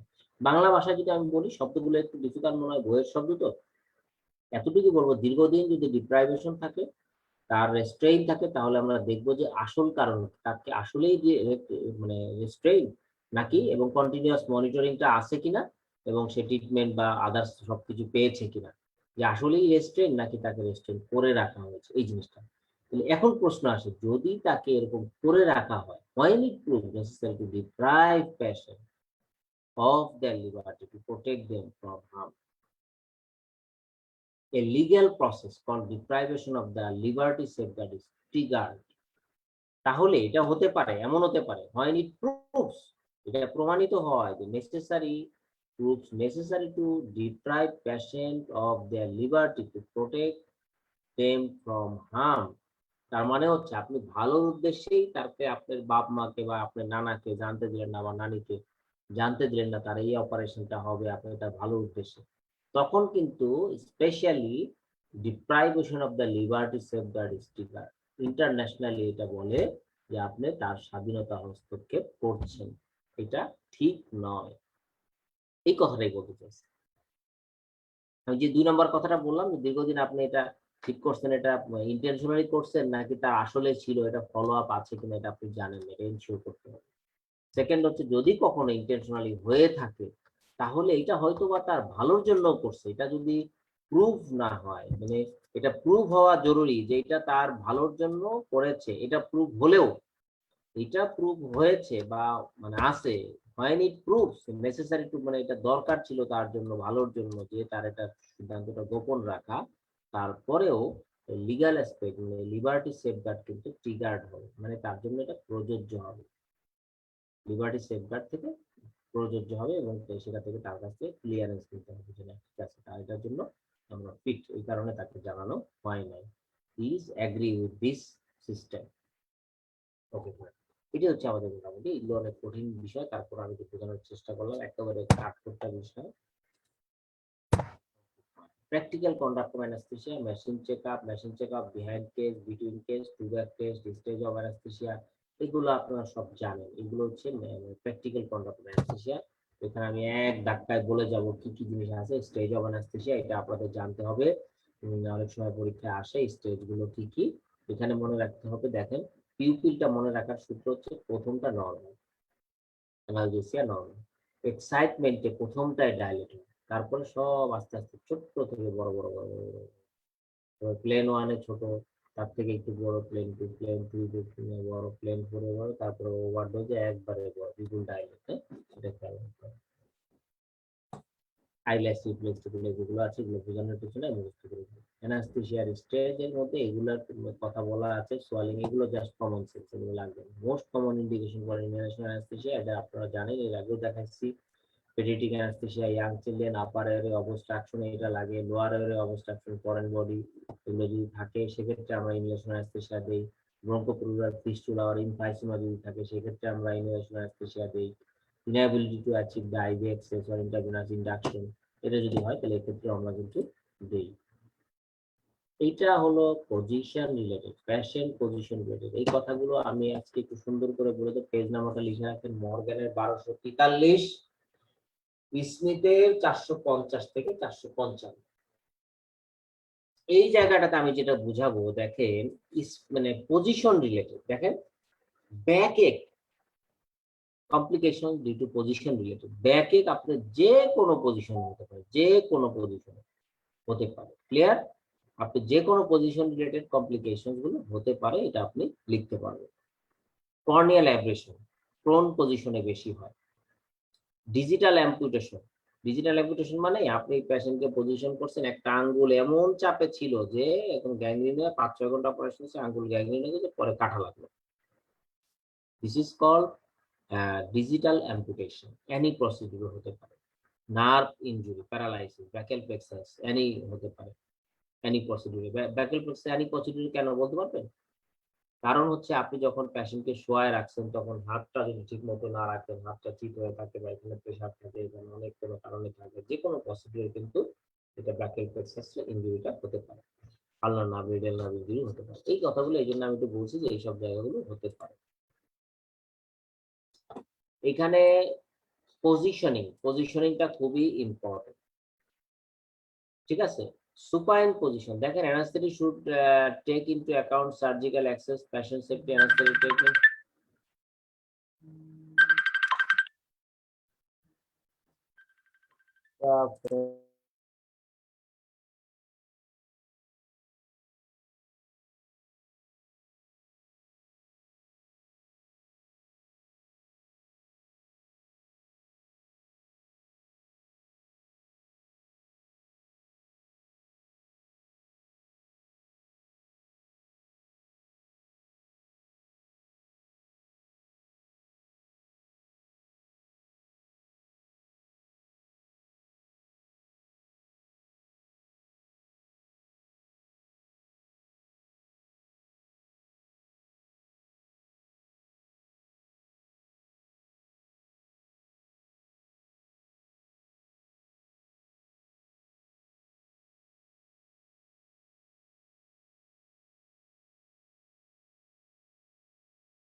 সরি ফর ইন্টারভেনশন, আমরা আবার চলে আসলাম।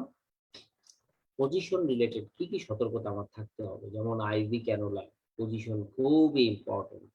ইভেন আমি একটা কথা বলে রাখি, একটা সিকেডির পেশেন্ট করতেছে অপারেশন, আপনি যদি তার অপারেশনের মধ্যে লেখেন যে তার ফিস্টুলা করা যে হাতটা আছে এটা প্রোটেক্ট করতে হবে, এখানে সুন্দর করে কাপড় পেঁচায় রাখতে হবে যাতে কোনো এক্সট্রা কম্প্রেশন করে এটা নষ্ট না হয়। মারাত্মক মারাত্মক স্যাররা এই লেখাগুলো হাইলাইট করে লিখবেন যাতে স্যারের নজরে পড়ে।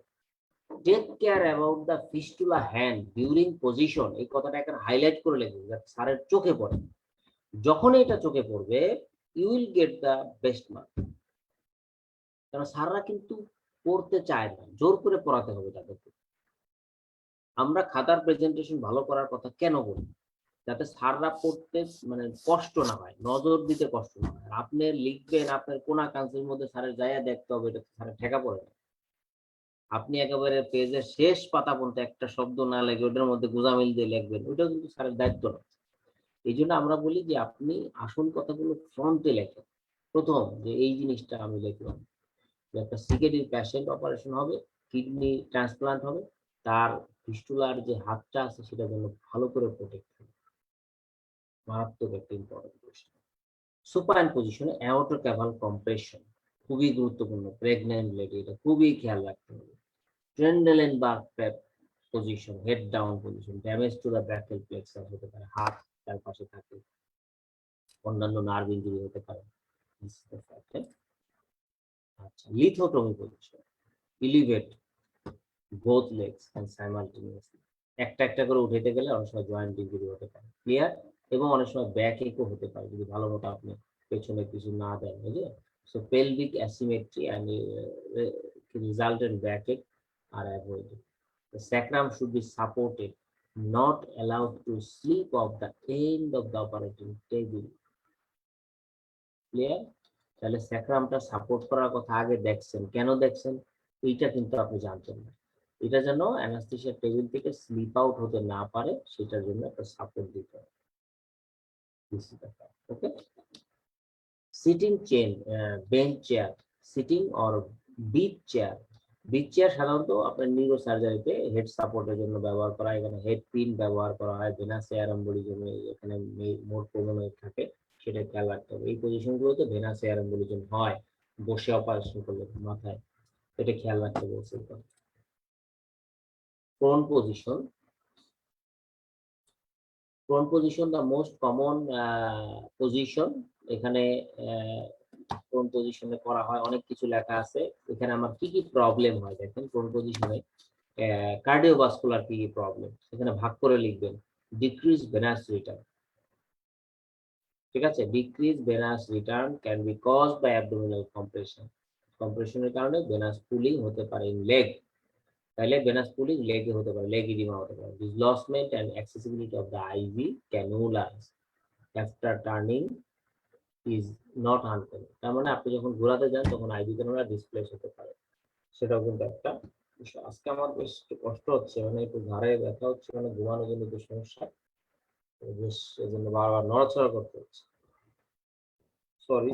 আচ্ছা, রেসপিরেটরি কি প্রবলেম হতে পারে? Functional residual capacities often increase in the prone position. এটা আমরা জানি যে prone পজিশনে functional capacity টা ইনক্রিজ হয়, which may improve the lung compliance, which may improve the lung compliance, এটা হতে পারে। But abdominal compression can causes increased ventilatory pressure. তার মানে এটা যদিও আপনার prone পজিশনে একটা ফাংশনাল রেজিডুয়াল ক্যাপাসিটিটা বেড়ে যেতে পারে, কিন্তু আমাকে খেয়াল রাখতে হবে যে অ্যাবডোমিনাল কম্প্রেশনের কারণে বরং তার থেকে আরো বেশি প্রবলেম হতে পারে, যে ভেনাস রিটার্নটা আমার কমে গেল।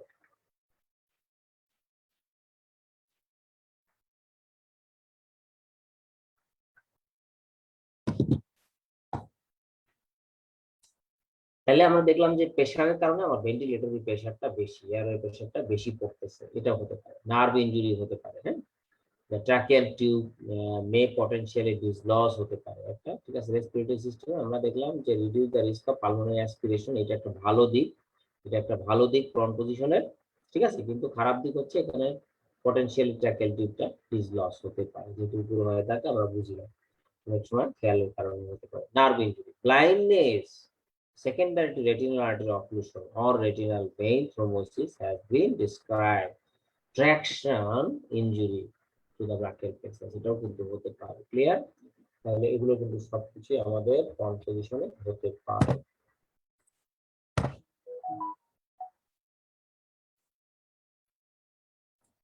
মিনিমাম মনিটরিং স্ট্যান্ডার্ড, এটা বইয়ের কোশ্চেন, আমার কোশ্চেন না। আমাদের কনসেনসাস 2015 সালের association of anaesthetist of following is একটা হচ্ছে কনস্ট্যান্ট প্রেজেন্স, এক নাম্বার। আপনারা মিনিমাম মনিটরিং স্ট্যান্ডার্ডে লেখেন blood pressure monitor, gas analysis সব কিছু লেখেন, কিন্তু আপনার উপস্থিতিটা যে থাকতে হবে এটা তো লেখেন না। এটাই ইম্পর্টেন্ট, এটা 1 নম্বরে। Constant presence of a suitable qualified medical practitioner, pulse oximetry, blood pressure measurement, measuring the inspired oxygen, nitrous oxide, continuous air pressure measurement, nerve stimulator, pressure procedure এর মধ্যে টেম্পারেচার যদি মোর দেন 30 মিনিটের উপরে হয় তাহলে টেম্পারেচারটা মেজার করতে হবে। আচ্ছা, what are the advantages and disadvantages of the use of total intravenous anesthesia compared with the volatile anesthesia? এটা আমরা সহজ, এটা আমরা জানি যে ইন্ট্রাভেনাস এর একটা অ্যাডভান্টেজ অফ টিভার অ্যাডভান্টেজ। অ্যাডভান্টেজটা কি? Avoid adverse effect of volatile, যেমন ম্যালিগনেন্ট হাইপারথার্মিয়া, পিওএনভি, ইন্টারফারেন্স, পলিউশন, এটা থেকে আমরা বাঁচতে পারি। Allow delivery of anesthesia without complex apparatus, anesthetic machines, non-operator, non-theater environment, transfer of anesthetized patient. Disadvantage: require infusion pump and other apparatus. Requires infusion of other apparatus. There is a potential risk of propofol infusion syndrome. এটাও হতে পারে, ঠিক আছে? Infusion pump লাগে, apparatus লাগে, potentially propofol infusion syndrome হতে পারে। There is no reliable method of ensuring adequate plasma concentration, ঠিক আছে? এটাও কিন্তু আমার মাপার সুযোগ নাই, যে কারণে অ্যাওয়ারনেস হতে পারে। তাহলে এটা টিভার অ্যাডভান্টেজ এবং ডিসঅ্যাডভান্টেজ এটা বলা হয়েছে। প্রশ্নটা কিন্তু ইম্পর্টেন্ট প্রশ্ন, হ্যাঁ? না বুঝলে বলবেন, হ্যাঁ, শেষ দিকে মানে বলছি তো, না বুঝলে বলবেন। রিস্ক অফ অ্যানেস্থেসিয়া ইন কোন পজিশন, এই কথাটা আগেই বলা হয়ে গেছে, ঠিক আছে? হাইপোটেনশন নিয়ে অকারণে আপনার ব্লাড ভেসেল মানে কোন পুলিং হওয়ার কারণে ব্লাড হার্টে না আসতে পারে, তাহলে এটা হাইপোটেনশন হতে পারে। তাহলে অ্যাক্সেসরি পেইন হতে পারে, dislodgement, abdominal compression, increase ventilatory pressure, এটা আমরা পড়েছি। There is a potential dislodgement of tracheal tube, এটাও একটা ডিসঅ্যাডভান্টেজ, হ্যাঁ? ব্লাইন্ডনেস হতে পারে, ট্রাকশন ইনজুরি হতে পারে, ব্যাকেল ফ্লেক্সার বা দ্যাটস এগুলো পটেনশিয়াল এয়ার ম্যানেজমেন্ট, এটা আমরা পড়েছি, আগের লেকচার, ঠিক কি না? পড়েছি, এটা আর জন্য দিলাম না।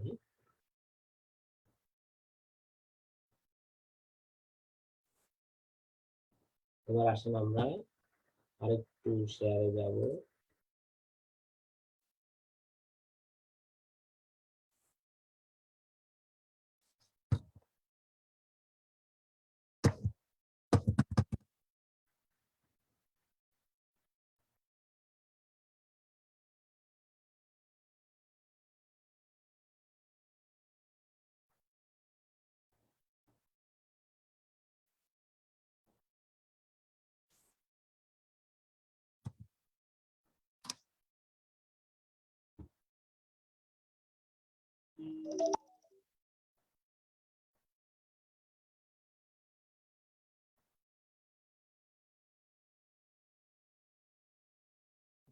অল্প কয়েকটা স্লাইড দেখায় আমি শেষ করে দেবো ইনশাআল্লাহ, হ্যাঁ?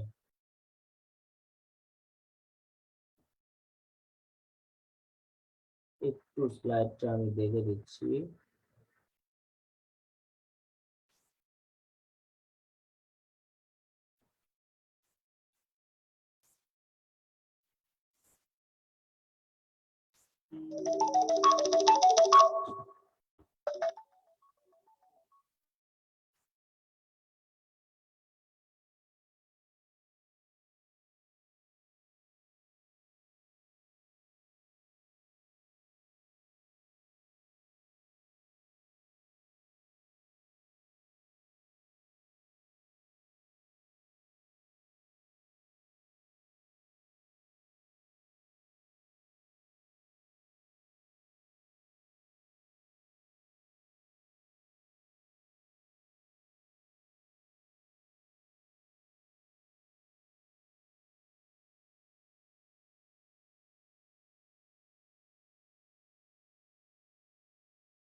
এখানে অল্প কয়েকটা স্লাইড আছে, আমি আশা আশা করি সবাই দেখতেছেন, আপনি দেখছেন। তাহলে নিউরো ট্রান্সমিটার, এটা অনেক সময় আসে শর্ট নোট আকারে, বা হোয়াট ইজ নিউরো ট্রান্সমিটার, এটা আসতে পারে।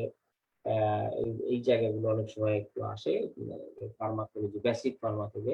Substance secreted from pre synaptic nerve ending which act in the post synaptic membrane to causes excitatory and inhibitory effect act via a specific receptor and that elicit intracellular effect. ব্যাস, তাহলে দেখলাম যে এটা excitatory inhibitory দুটেই থাকতে পারে।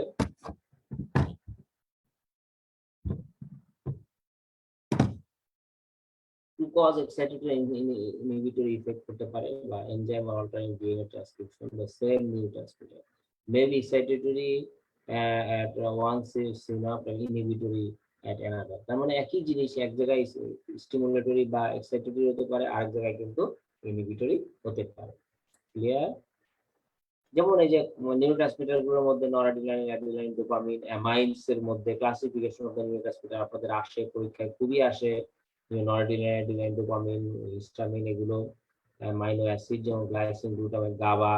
তারপরে হচ্ছে polypeptides এর মধ্যে সাবস্টেন্স পিএনকেফালিন সাবস্টেন্স, সার্কুলেটিং হরমোন, একটা circulating hormone may also function as neurotransmitter, যেমন ভেসোপ্রেসিন, হ্যাঁ, vasopressin, oxytocin, vasoactive intestinal peptide, glucagon, somatostatin, others যেমন অ্যাসিটাইলকোলিন, নাইট্রিক অক্সাইড, এগুলো হতে পারে। ক্লিয়ার?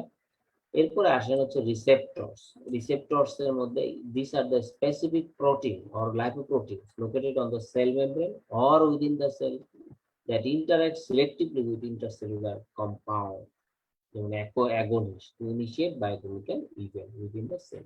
তার মানে রিসেপ্টর এক ধরনের প্রোটিন যেগুলো সেলের মেমব্রেনে থাকতে পারে অথবা ভিতরে থাকতে পারে, ইন্টারেক্ট করে অ্যাগোনিস্ট বা অ্যান্টাগনিস্ট।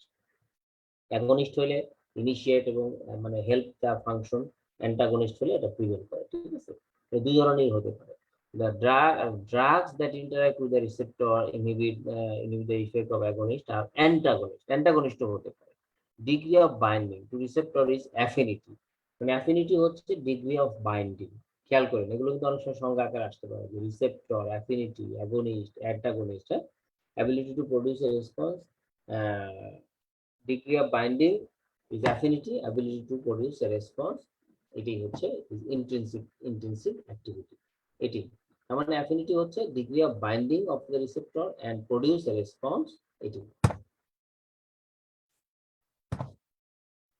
তারপর initial assumption that the degrees of response is proportional to the number of receptor occupied, মানে হচ্ছে যে রিসেপ্টর যতগুলো রিসেপ্টর অকুপাইড হবে তখন ডিগ্রি অফ ইনিশিয়েশন বা ডিগ্রি অফ অ্যাজাম্পশন, যত দ্রুত রেসপন্স হবে সেগুলো কিন্তু উপর ডিপেন্ড করে, বেশি হয় কম হয়, এগুলো রেসপন্সটা বেশি হয়। Universally accepted, the other suggestion include the reduced occupancy is required for a potent agonist. Reduced occupancy is required for a, মানে যদি আপনার রিডিউস অকুপেন্সি হয় তাহলে আপনি অ্যাগোনিস্ট ইউজ করতে পারেন, যেটাতে অকুপেন্সিটা বাড়ানোর জন্য, রিসেপ্টর অকুপেন্সি। আচ্ছা, degree of response is proportional to the rate of receptor and agonist interaction and dissociation. Clear? সে কতক্ষণ অ্যাগোনিস্টের সাথে লেগে থাকবে সেটার উপরেও কিন্তু ডিগ্রি অফ রেসপন্সটা ডিপেন্ড করে, সেই কথাটা এখানে বলছি, জেনারেল কথাবার্তা। Interaction of the drug and receptor মেজেম্বল, যা দরকার নেই। Van der Waals different type of receptor. রিসেপ্টরের মধ্যে কি কি আছে দেখেন, লিগ্যান্ড গেটেড হতে পারে, জি প্রোটিন কাপলড হতে পারে, লিগ্যান্ড অ্যাক্টিভেটেড হতে পারে, নিউক্লিয়ার রিসেপ্টর হতে পারে, এইগুলো। হ্যাঁ, এইগুলোর ক্ষেত্রে এটা হয়। আমরা এই ক্ষেত্রে কয়েকটা জিনিস একটু জেনে রাখেন। দেখেন এখানে কথাগুলো বলছে বেসিক জিনিস আর কি, বেসিকের মধ্যে পড়ে, এই জন্য আমি নিয়ে আসছি। লিগ্যান্ড গেটেড আয়ন চ্যানেল যেমন হচ্ছে যে direct opening of the membrane pores allowing the passage of ion, যেমন সোডিয়াম, পটাশিয়াম, ক্যালসিয়াম, যেমন অ্যাসিটাইলকোলিন রিসেপ্টর। যেমন দেখেন অ্যাসিটাইলকোলিন রিসেপ্টর, আমরা যে যেমন মাসকুলার নিউরোমাসকুলার জাংশনে অ্যাসিটাইলকোলিন রিসেপ্টর যদি বাইন্ড না করে তাহলে কিন্তু সোডিয়াম পটাশিয়াম ইন হয় না। এটাকে বলে লিগ্যান্ড গেটেড, লিগ্যান্ড লাগে থাকে, লিগ্যান্ডটা লাগার সাথে সাথে খুলে যায়। জি প্রোটিন কাপল, জি প্রোটিন কাপল সাধারণত মেমব্রেনে জি প্রোটিন কাপলটা লাগানো থাকে। এখানে যদি এসে ঔষধটা লাগে তাহলে ওই জি প্রোটিনটা কাপল হয়, মানে জি প্রোটিনের মধ্যে অনেকগুলো ফসফোরাইলেশন চ্যানেল আছে, সেগুলোর মাধ্যমে ভেতরে একটা ফসফোরাইলেশন করা হয়। ফসফোরাইলেশন করলে তখন একটা কনফার্ম মানে চেঞ্জ হয়, যে চেঞ্জ গুলোতে আবার কিছু মানে অ্যাক্টিভেটেড কিছু কাজ হয়, যেমন ক্যালসিয়াম এই হয়, তারপর আদার্স কিছু ইন্টারসেলুলার রেসপন্স হয়, যে কারণে একটা মেকানিজম তৈরি হয়। Ligand activated tyrosine kinase, ligand activated tyrosine kinase সেটাও এক ধরনের মানে আপনার রিসেপ্টর আর কি, যেগুলো এই কাজগুলো করে। নিউক্লিয়ার রিসেপ্টর সাধারণত কর্টিসল এবং স্টেরয়েড হরমোন যে কাজগুলো করে সেগুলো নিউক্লিয়ার ভেতরে, মানে নিউক্লিয়াসের ভেতরে যে রিসেপ্টর গুলো থাকে সেলের ভেতরে, লিপিড সলিউবল এজেন্ট গুলো তারা কিন্তু এইভাবে কাজ করে, সেলের ভেতরে রিসেপ্টর গুলো কর্টিসল এবং থাইরয়েড হরমোন গুলো এইভাবে কাজ করে। এগুলো ল্যাব দেখাইছি ছবি, এগুলো এখানে হাফ লাইফ এবং টাইম কনস্ট্যান্ট, এটা একটু পরীক্ষা আসছিল। The time taken for a substance undergoing decay to decrease by half, মানে যেই মানে সময়ে একটা এজেন্ট হাফ হয়, কনসেন্ট্রেশন হাফ হয়ে যায়, তাকে বলা হয় commonly describe as the exponential process in which the half life is constant. একটা পর্যায়ে কি হয়, মানুষের অর্ধেক অর্ধেক ড্রাগ পার্সেন্টেজ 50% ড্রাগ হয়ে যায়, 50% কনস্ট্যান্ট অ্যামাউন্টের ড্রাগ কমতে থাকে, এটাকে বলা হয় half life. The time taken to substance undergoing decay to decrease by its half. ঠিক আছে, এখানে দেখেন মানে একটা হচ্ছে radioactive half life, radioactive half life it times taken for half the number of the atoms to disintegrate. Radioactive half লাইফের ক্ষেত্রে এটা বসে যাবে। Drug half life, time taken of the drug concentration fall by half, whether resulting from redistribution or clearance. Pharmacokinetics context sensitive half-life refers to the time of plasma concentration of a drug to decrease by 50% after terminating the IV infusion that has maintained a steady state plasma concentration. For example, propofol approximately 20 minutes after 2 hours in infusion, 30 minutes after 6 hours infusion, এবং 50 minutes after 9 hours infusion. তো এইখানে যেটা বলছে যে corresponding figure for midazolam and alfentanil, এটা হচ্ছে কতটুকু মানে সময়ের পরে তারা হচ্ছে কনসেন্ট্রেশনটা হাফ হয়ে যাবে। এই যে pharmacokinetic concept sensitive half life refers to the time of plasma concentration 50% হয়ে যাবে, প্লাজমা কনসেন্ট্রেশন 50% হয়ে যাবে। This is called pharmacokinetic context of half life. তার মানে হচ্ছে আপনার propofol it is approximately 20 minute after 2 hours infusion. যদি 2 আওয়ার্স ইনফিউশন হয় তাহলে 20 মিনিট পরে এটা হাফ হয়ে যাবে। যদি আপনার 6 আওয়ার ইনফিউশন হয় তাহলে 30 মিনিট পরে হাফ হবে। যদি আপনার 9 আওয়ার্স ইনফিউশন হয় তাহলে 50 মিনিট পরে এটা হাফ হয়ে যাবে। ক্লিয়ার? এটাই হচ্ছে আর কি ফার্মাকোকাইনেটিক মডেলের হাফ লাইফ।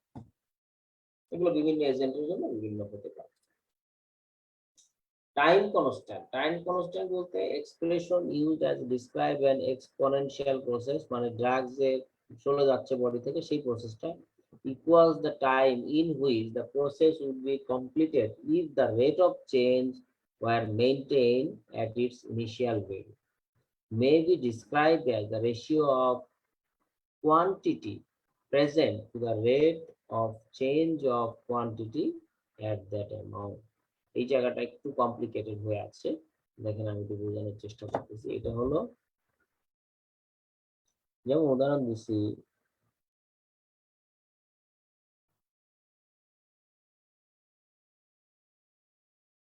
এটা হলো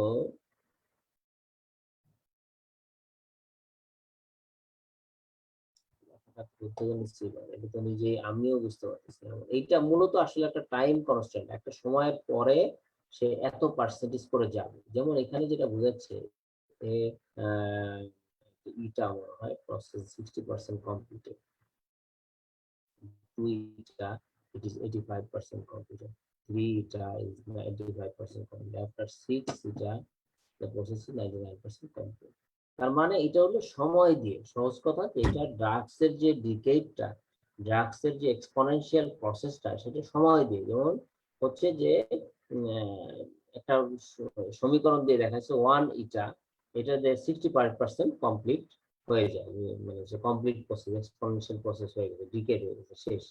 এবার 2 এটা দিয়ে 86.5%, এটা টাইম দিয়ে, এই হিসাবগুলো একটা টাইম দিয়ে করা হয়, একটা টাইমের পর পর যে একটা কনস্ট্যান্ট টাইম দেওয়া আছে সেই টাইমটাকে একটা সংকেত দিয়ে প্রকাশ করছে। This is call time constant. একটা টাইম পর পর সে এই কনসেন্ট্রেশনটা একটা লেভেলে যায়, টাইমটা ঠিক রাখছে 1 ইটা, মানে ওই টাইমটাকে, মানে এটা 5 ঘন্টা হতে পারে, 5 মিনিট হতে পারে, 5 সেকেন্ড হতে পারে, অথবা 1 ঘন্টা হতে পারে। এটা 1 ইটা, এটাতে এত পার্সেন্ট যাবে। এরপরে 2 ইটা দিলে বোঝা যাবে যে এত পার্সেন্ট যাচ্ছে। 3 ইটা দিলে আপনি এত, মানে টাইমটাকে কনস্ট্যান্ট রেখে ওইটাকে মাল্টিপ্লাই করে করে দেখছে যে এত পার্সেন্ট করে যায়। ক্লিয়ার? এইভাবে আর কি এটাকে দেখতেছি। শেষ। আমি আর দেখাচ্ছি না আজকে। মোটামুটি কারো কোনো প্রশ্ন থাকলে, বেসিক প্রশ্ন থাকলে আসতে পারে। ভাইয়া একটা কোশ্চেন হচ্ছে যে what are the components of the anaesthesia work station must be check before anaesthesia. এই ওয়ার্ক স্টেশন মানেটা কি? What are the components of anaesthesia work station must be checked before anaesthesia. Work এখন station anaesthesia পরে কি লেখা? Work station স্টেশনের পরে কি লেখা? Must be checked before anaesthesia. ও, ওয়ার্ক স্টেশন মানে হচ্ছে এখনকার সময়ে মডার্ন অ্যানাস্থেসিয়া মেশিনকেই বলা হয় ওয়ার্ক স্টেশন। ক্লিয়ার?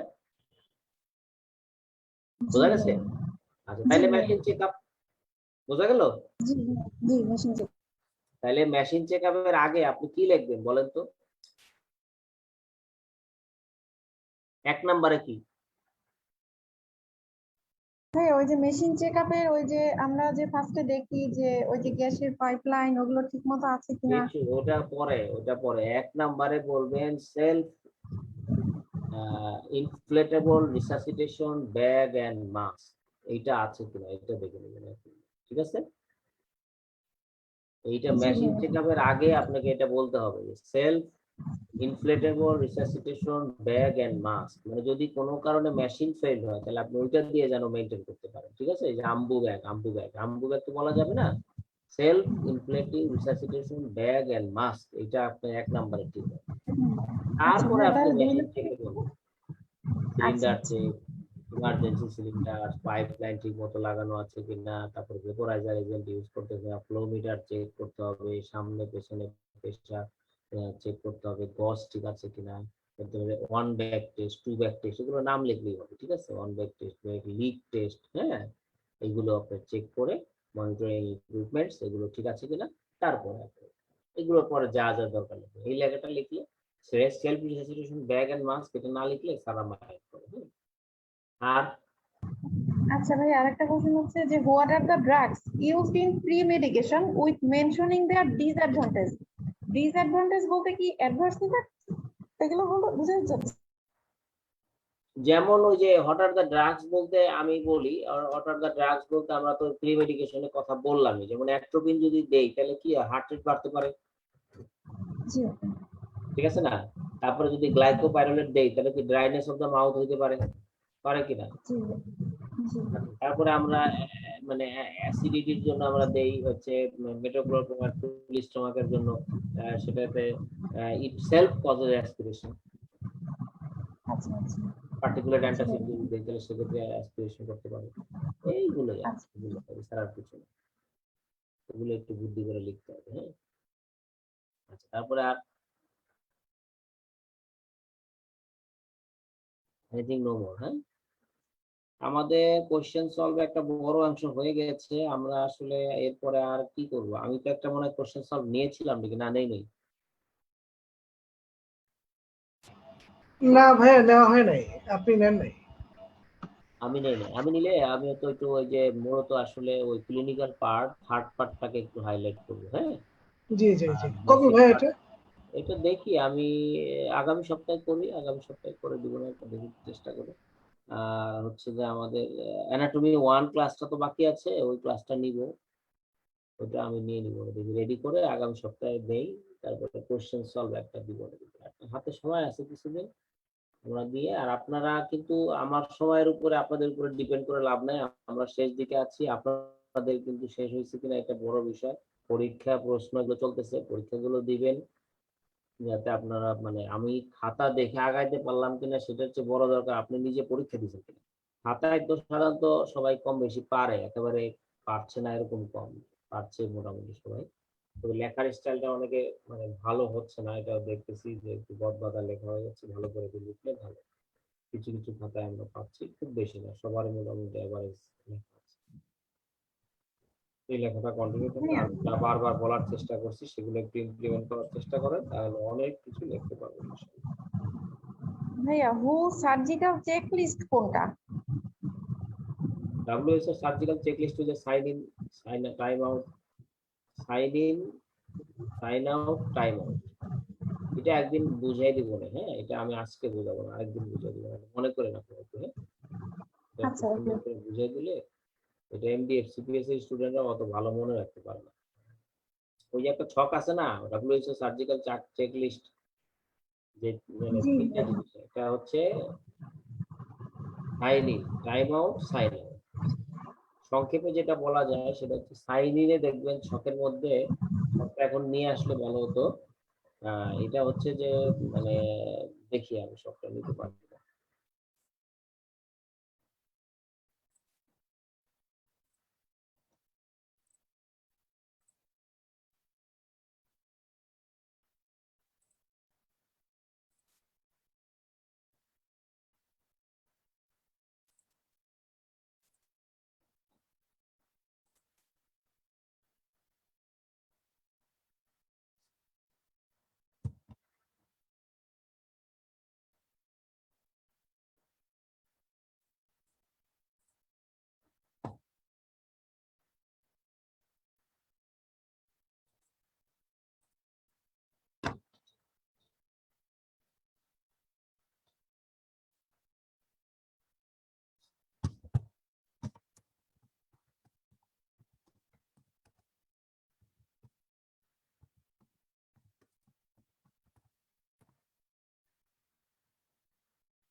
প্রথমটা হচ্ছে সাইন ইন। সাইন ইনে পেশেন্টের ইনফরমেশনটা ইম্পর্টেন্ট। প্রথম কথাটা যেটা আমি বলতে চাচ্ছি যে প্রথম হচ্ছে যে আপনার পেশেন্টের আইডেন্টিফিকেশন ঠিক আছে কিনা, নাম, এজ, ডকুমেন্টস এগুলো ঠিক আছে কিনা এগুলো দেখা, হ্যাঁ, এটা হচ্ছে ইম্পর্টেন্ট। পেশেন্টের আপনার আইডেন্টিফিকেশন ঠিক আছে কিনা এটা আপনি দেখবেন।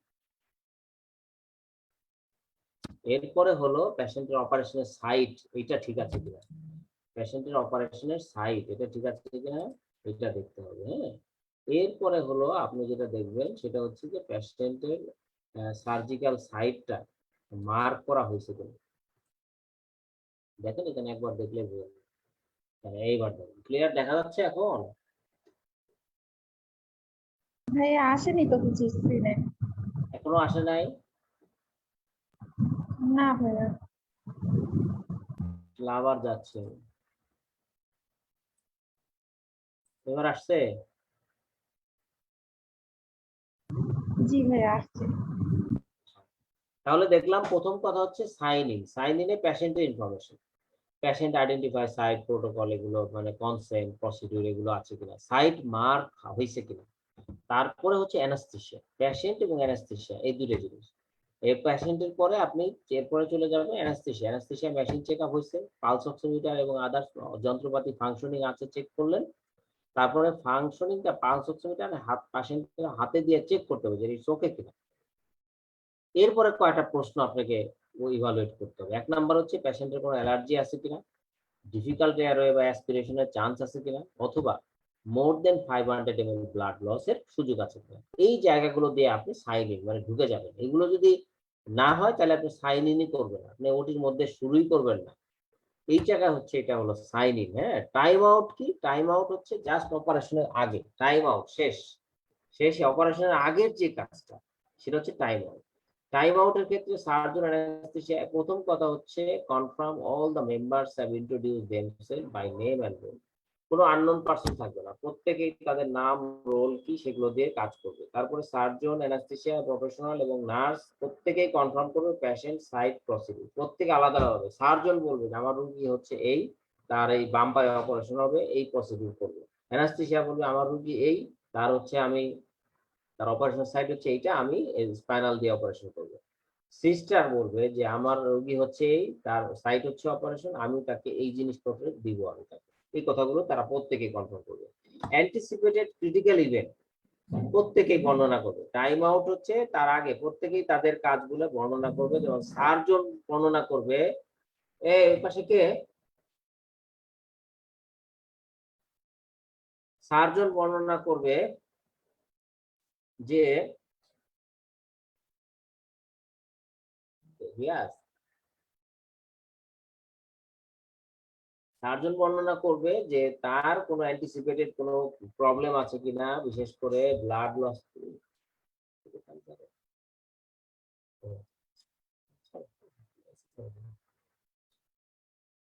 তাহলে হচ্ছে যে এরপরে অপারেশনে তোমার হলো যে সরি অ্যান্টিসিপেটেড ব্লাড লস আছে কিনা এটা বলবে। অ্যানেস্থেসিয়া টিম রিভিউয়ার্স আর দা এনি পেশেন্ট স্পেসিফিক কনসার্ন আছে কিনা। নার্সিং টিম কি করবে, এনি স্পেশাল স্টেরিলিটি কনসার্ন, মনে করো একটা যন্ত্র লাগবে যে তাদের আমরা স্টেরিলিটি করা আছে কিনা সেটা তারা কনফার্ম করবে।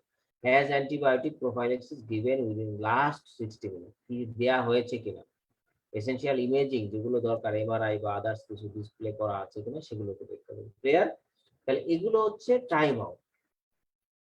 সাইন আউট হচ্ছে টোটালি সিস্টার ওরিয়েন্টেড, নার্স, এটা মনে রাখতে হবে। সাইন আউট হচ্ছে নার্স করবে।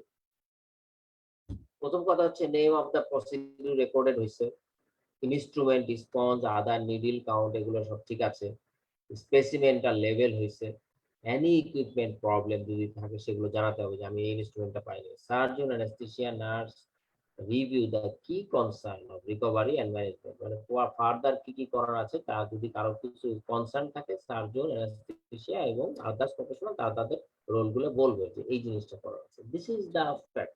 এইটা আসলে আমি বুঝাই দিলাম, কিন্তু এই জিনিসটা বারবার না দেখলে কিছু হবে না। এই যে before induction of anaesthesia, before প্রথমটা sign in, before skin incision time out, আর before patient leave operating room এটা হচ্ছে সাইন আউট।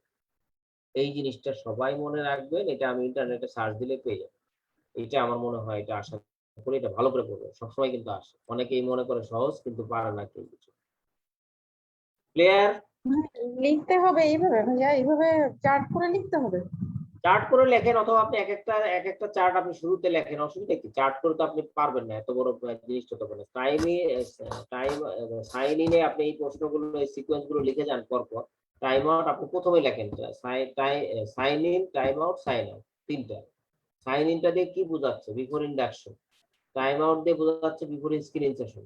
আর সাইন আউট দিয়ে বোঝাচ্ছে before leaving the patient from the operating room. এই তিনটা জিনিস আগে লেখেন, তারপরে প্রত্যেকটা বর্ণনা আলাদা আলাদা ভাবে নিচে নিচে দিয়ে দেন, সমস্যা নেই। সব করে লিখতে হবে জরুরি না, ঠিক আছে?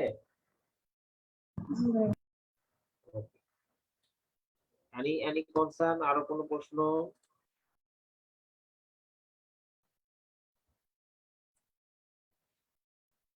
তাহলে আজকে শেষ করে দেই, হ্যাঁ? অনেক সময় নিচ্ছি। ওকে, ঠিক আছে, শেষ করে দিলাম। ওই 8 জন হয়ে গেছে, শেষ করে দিই, অনেকেই চলে যাচ্ছে। আল্লাহ হাফেজ। আসসালামু আলাইকুম। আচ্ছা ভাই, আসসালামু আলাইকুম।